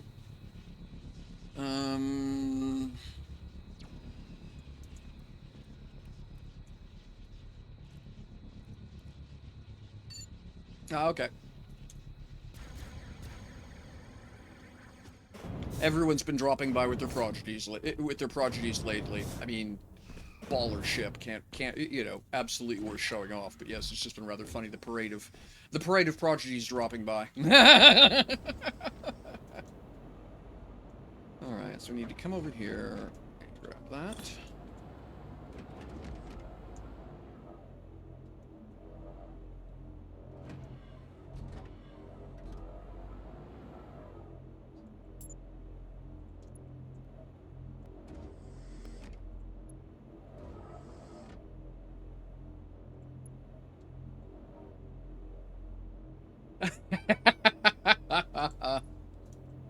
Indeed. Absolutely plebeian, isn't it? Why, you must manufacture those like a Model T Ford.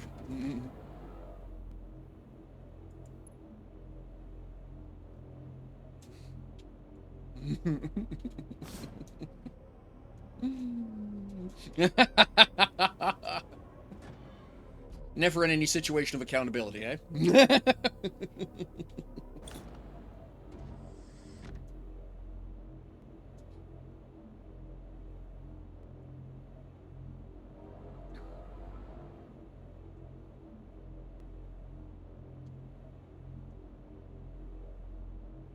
Yeah, okay, there we go.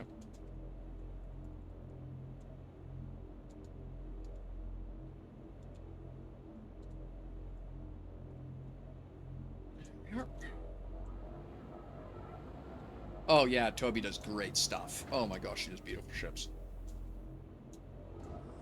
Can't board the M1? Okay, one sec. Which station are you at? Here? Yeah, one sec. Oh, I know why. One moment. That was actually, I think, part of the reason I hadn't... No, no. Okay, yep, one sec. I know exactly what's going on. It's missing a tag. I, reset all my RDMS. It's something I do every 4 or 5 months. Is wipe all the RDMS and rebuild it. And I forgot to retag this. Please hold.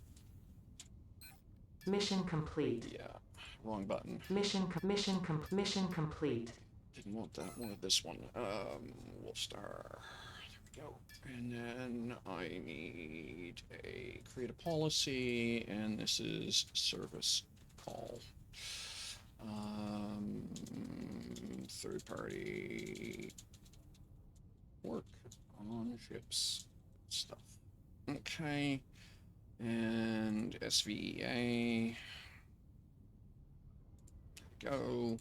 And you need board and build.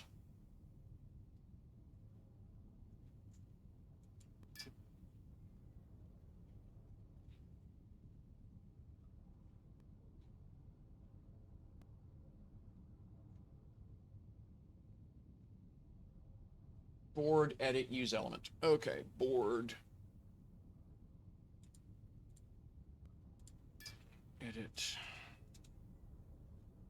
Come on. And use.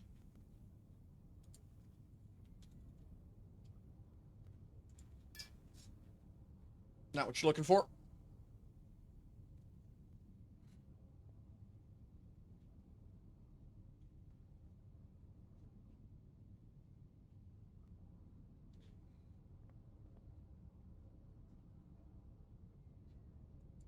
Okay, and then I'll create a tag.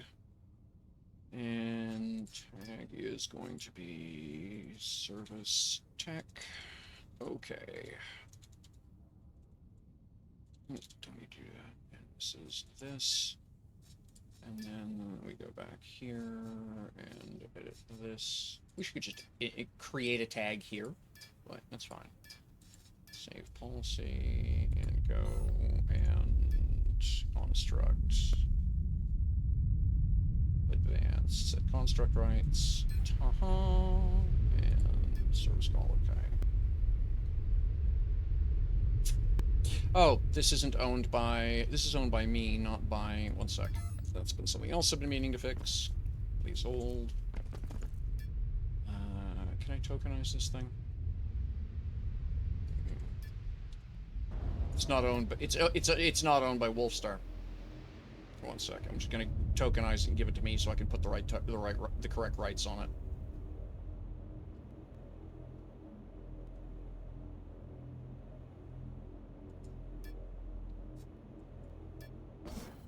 Right.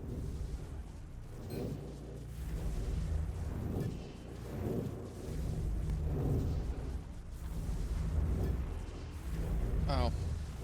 Use for dummy. Not, there we go. Now I can tag it.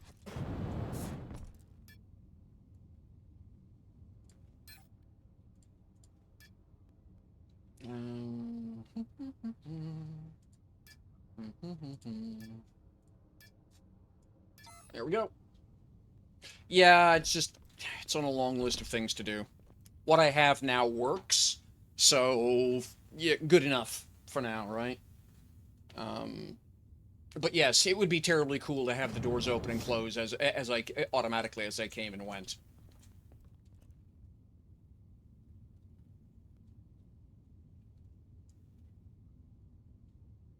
And I'll have to VR over to the one in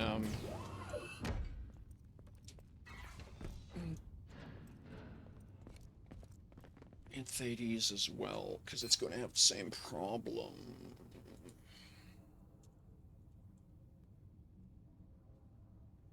Thades orbital. There we are.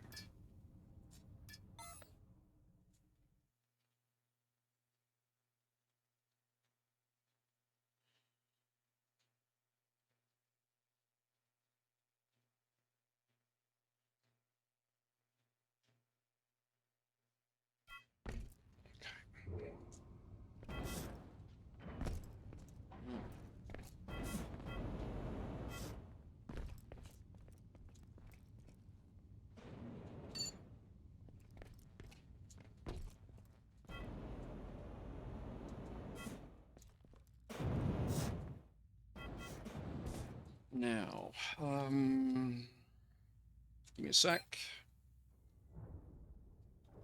Oh, not that. This.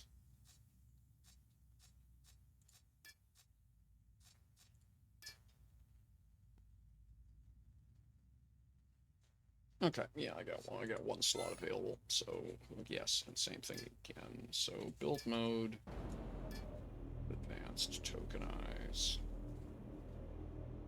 Construct, advanced, tokenize, yep.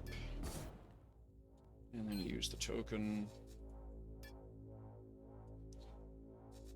No, I have not seen that. There we go, and now I can advanced. Advanced set construct rights. Construct. There we go. And then this is staff okay. And then service tech okay. And save and close. There we are.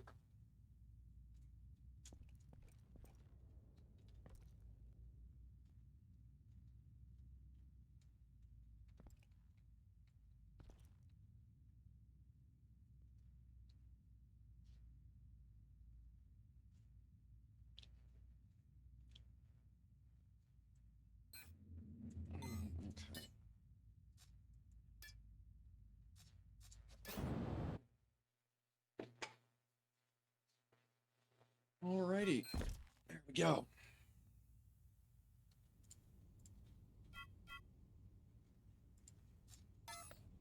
Excellent. All right. Oh, damn it. Well, it doesn't matter. I'm wrapping up the stream anyway. It did begin.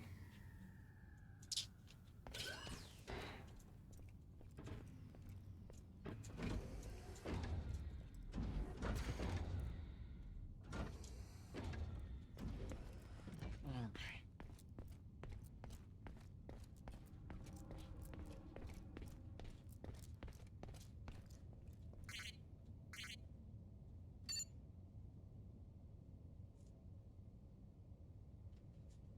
Mm.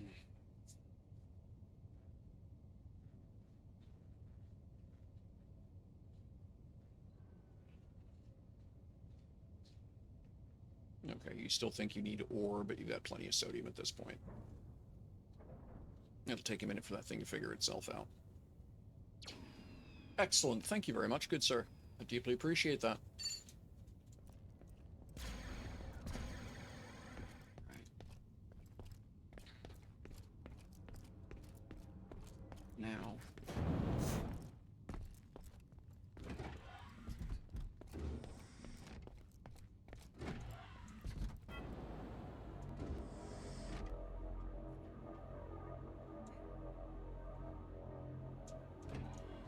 Let me go over here and take a look.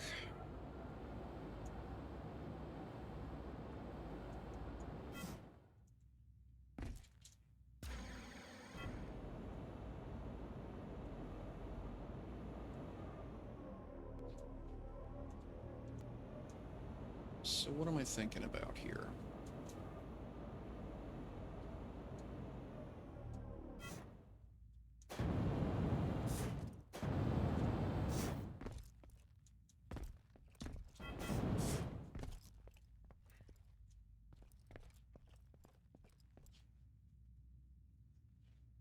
So I'd have to use one of these to get into the structure initially. And then fold down the side. I think it might work.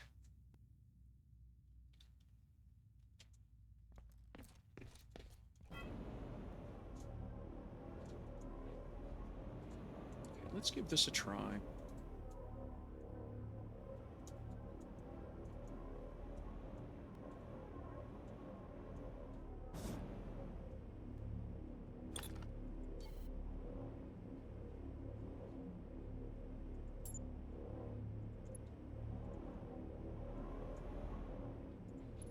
Oh, okay. One sec.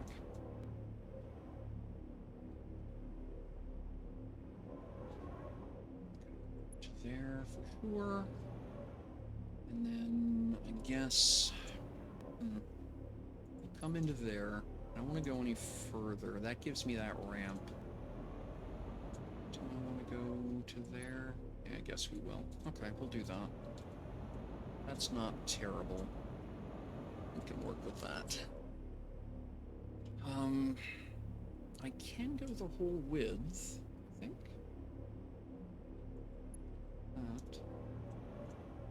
That again, that's not... Okay, let's go see what happens if I do this. Copy. And then build. And back we go.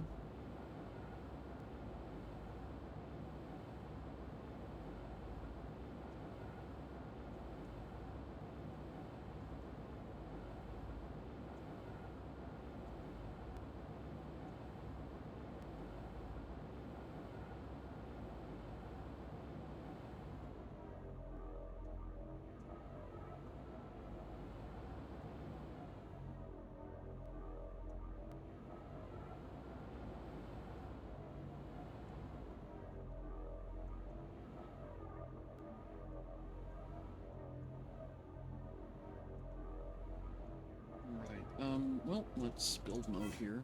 Works better in build mode. Back the truck up. What do we got?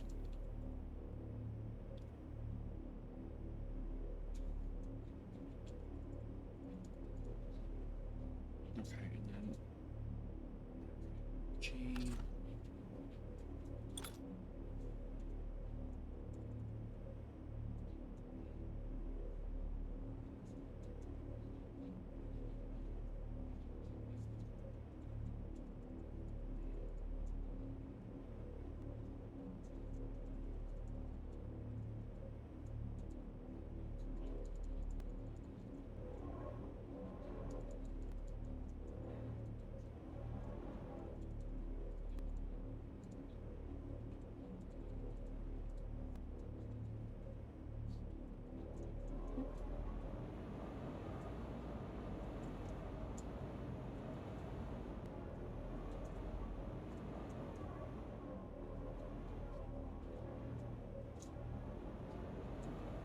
That's going to collide with that, isn't it? No, it just skims the top of it.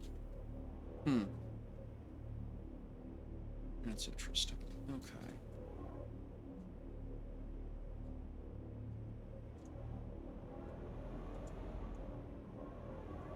Alright, shifty clicky. Right.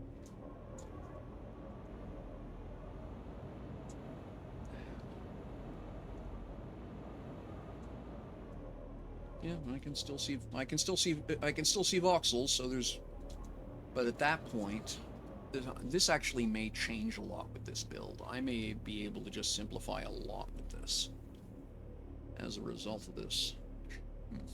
Wish I'd thought of this. Okay, well, it's fine. Thought of it now. That's all that matters. B.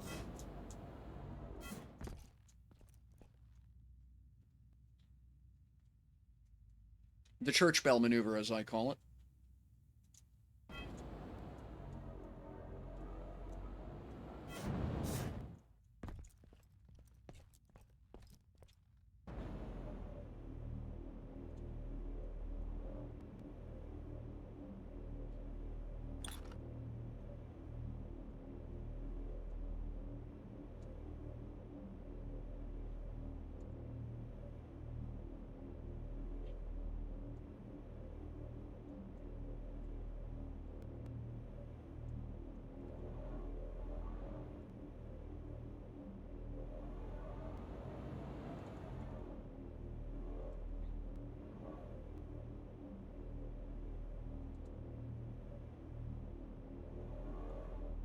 There.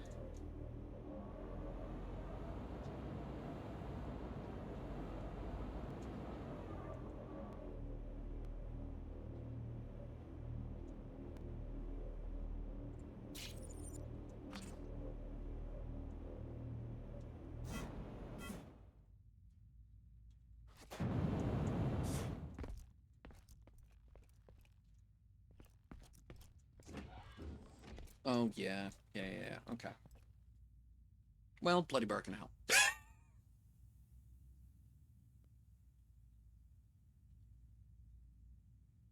Well, okay, that's fine. So what I'm going to wind up doing is building this the way I want it, the entire length of this structure, and then I'm going to have to, and then all the side walkways are going to have to get redone because a lot of them are going to wind up literally, essentially invalid by virtue of the size of that central corridor. But that also gives me a huge amount more space in a space station. A cramped space station just seems silly. They're called space stations, not cramped stations. So yeah, I think that's what I'm going to do. It'll be a little bit wider because I'll need to put that side piece on, and it'll go out that way. But that'll give essentially almost a huge promenade. And that actually solves another problem I've been trying to figure out. I've been trying to figure out how it was I wanted to reconcile. So, yeah. That's good. Alright. I think I like that a lot better. Okay, now... Yeah, alright. those there for now.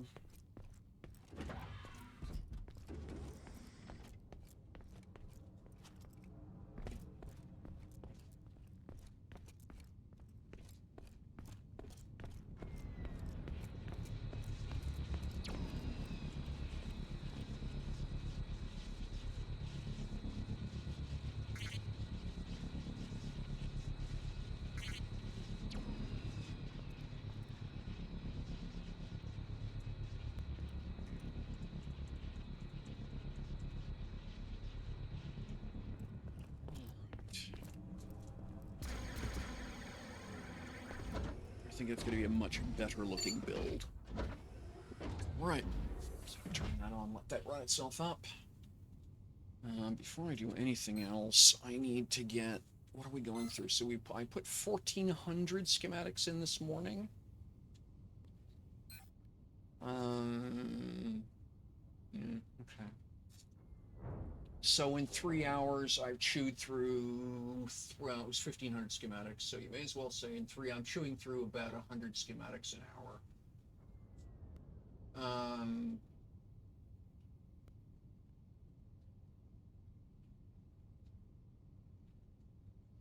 So, yeah, I need to, well, that basically means I need 2,400 schematics a day is sort of what I'm chewing up at this point.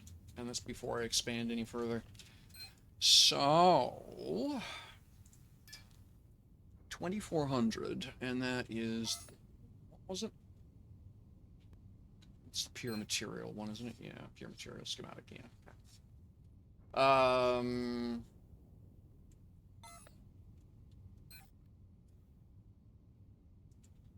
For pure.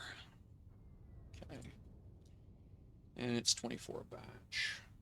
So I would need 10 batches of 10. Okay.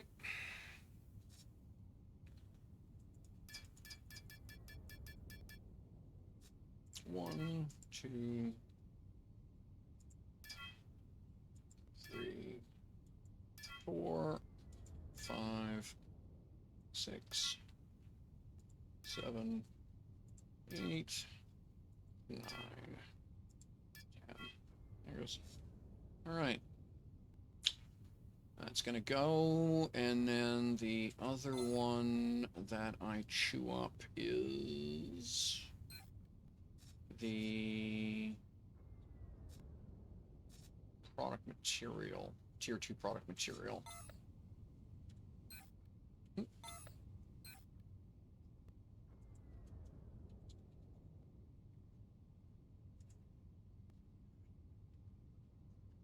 And I got 2 slots left, so I guess I'll just do 2 slots. Well, I got 3 slots left, but I want to save one in case I need something else, so I'll do 2 slots at 10. Oops. And that will get me another 960, almost 1,000 more, so that'll keep me running for a bit. Okay. That leaves me a slot.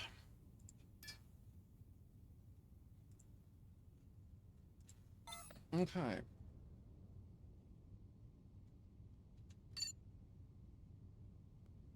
Yeah. Okay, so I got 21 viewers, and I got 9 names. Well, give it until that says 147. If you're interested in being part of the draw, there will be 4 names drawn, because that's the way I do things. Every 30 minutes is one name pulled. ! Ticket. Thank you, Yoari, for the demonstration. And yeah, we'll do that here. Let me and let's see here. Preemptively, we're gonna wrap up here in a moment. I got a bunch of stuff I need to do. So, damn. Stream manager. Great, who we got?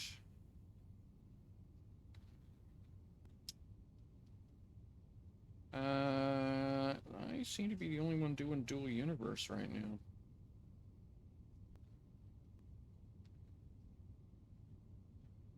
Yeah, just me. Okay. Well, then yeah, we'll do this draw here in a couple minutes, and that will be it for today. Thank you everybody for hanging out. Hostel, welcome. Good to see you. Yeah, so that'll be it for today, ladies and gentlemen. And then we'll get on to with I don't imagine I will be streaming tomorrow. I expect tomorrow's just going to be, well, first off, we got a bit of a mess coming this way from what I understand, so the weather's not going to be great. And if the weather is great, then I'm going to have to be outdoors getting some work done. So one way I probably won't stream for fear of a power failure, and the other way I won't stream because it'll be too nice a day for me to be indoor streaming. That's the plan. So we'll be doing, if I do a stream, it will probably be tomorrow evening, and it will probably be me essentially rebuilding all my stream assets, essentially a tech stream, hanging out, chit-chatting, and just rebuilding everything from scratch, because, yeah, this is driving me nuts, where it takes forever for the backgrounds to zone in on these things, because they're being downloaded across the internet. The caching isn't working very well at all, so just put everything as local assets. Yeah. And, oh, look, it says 148. Oh, yeah, and that's the other thing, too, is if you want to see what goes into building a streaming environment, you are more than welcome. Like I say, if you see me up, it'll be clearly labeled tech stream. And, yeah, you can, you'll be able to see what it is I work on, and I'll share my screen, and I'll show you the background stuff and blah blah.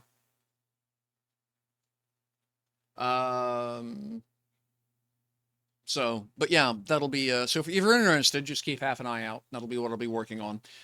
So the next DU stream will be Tuesday, I would imagine. Alrighty, let's hit that close giveaway button. Been talking about it.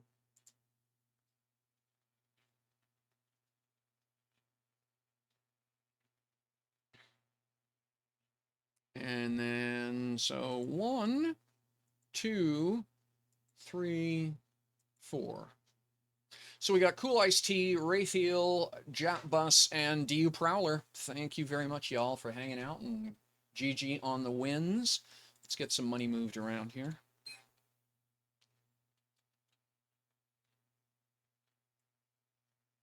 So we'll do Cool Ice Tea first. There we go. Regular viewer, good to see you. Appreciate you.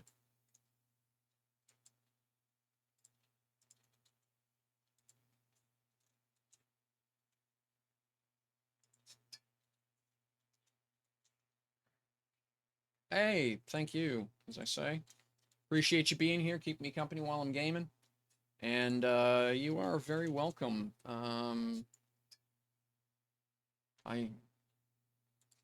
The community's been very kind to me, and I'm just trying to return the favor. Pay it forward is the phrase I like to use, right? Just paying it forward.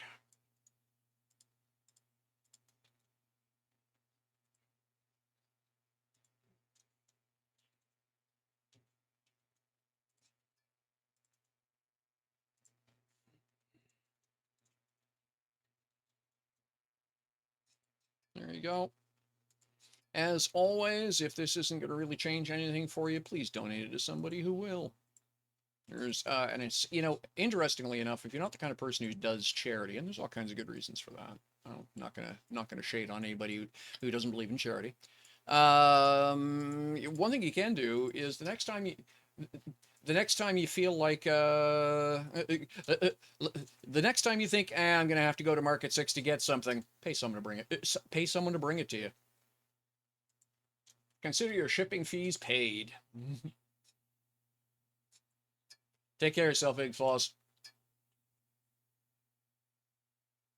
That was Jap Bus, I believe. I'm all confused now. Yep, there we go. So.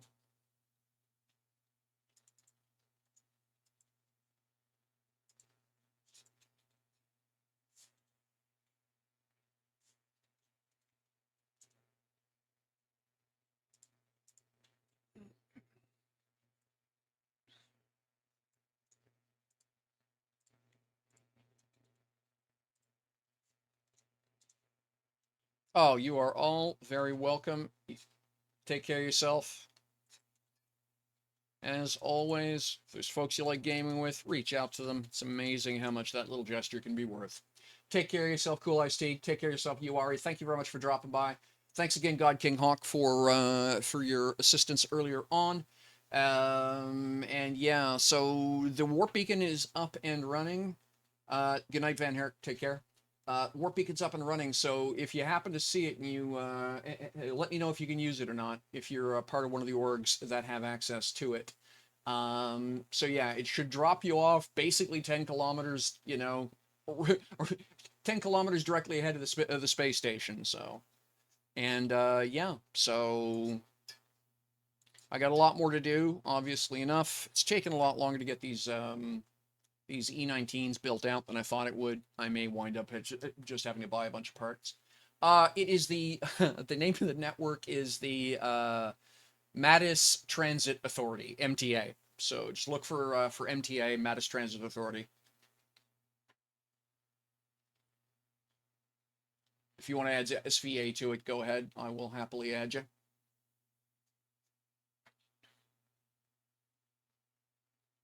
And there we are. Alrighty, folks, that's it. Take care of yourselves. Have fun with whatever games you're playing, and I hope we'll see you all again soon. We'll see here if my Stream Deck is going to cooperate. Looks like it. All right. Here we go. Take care, all.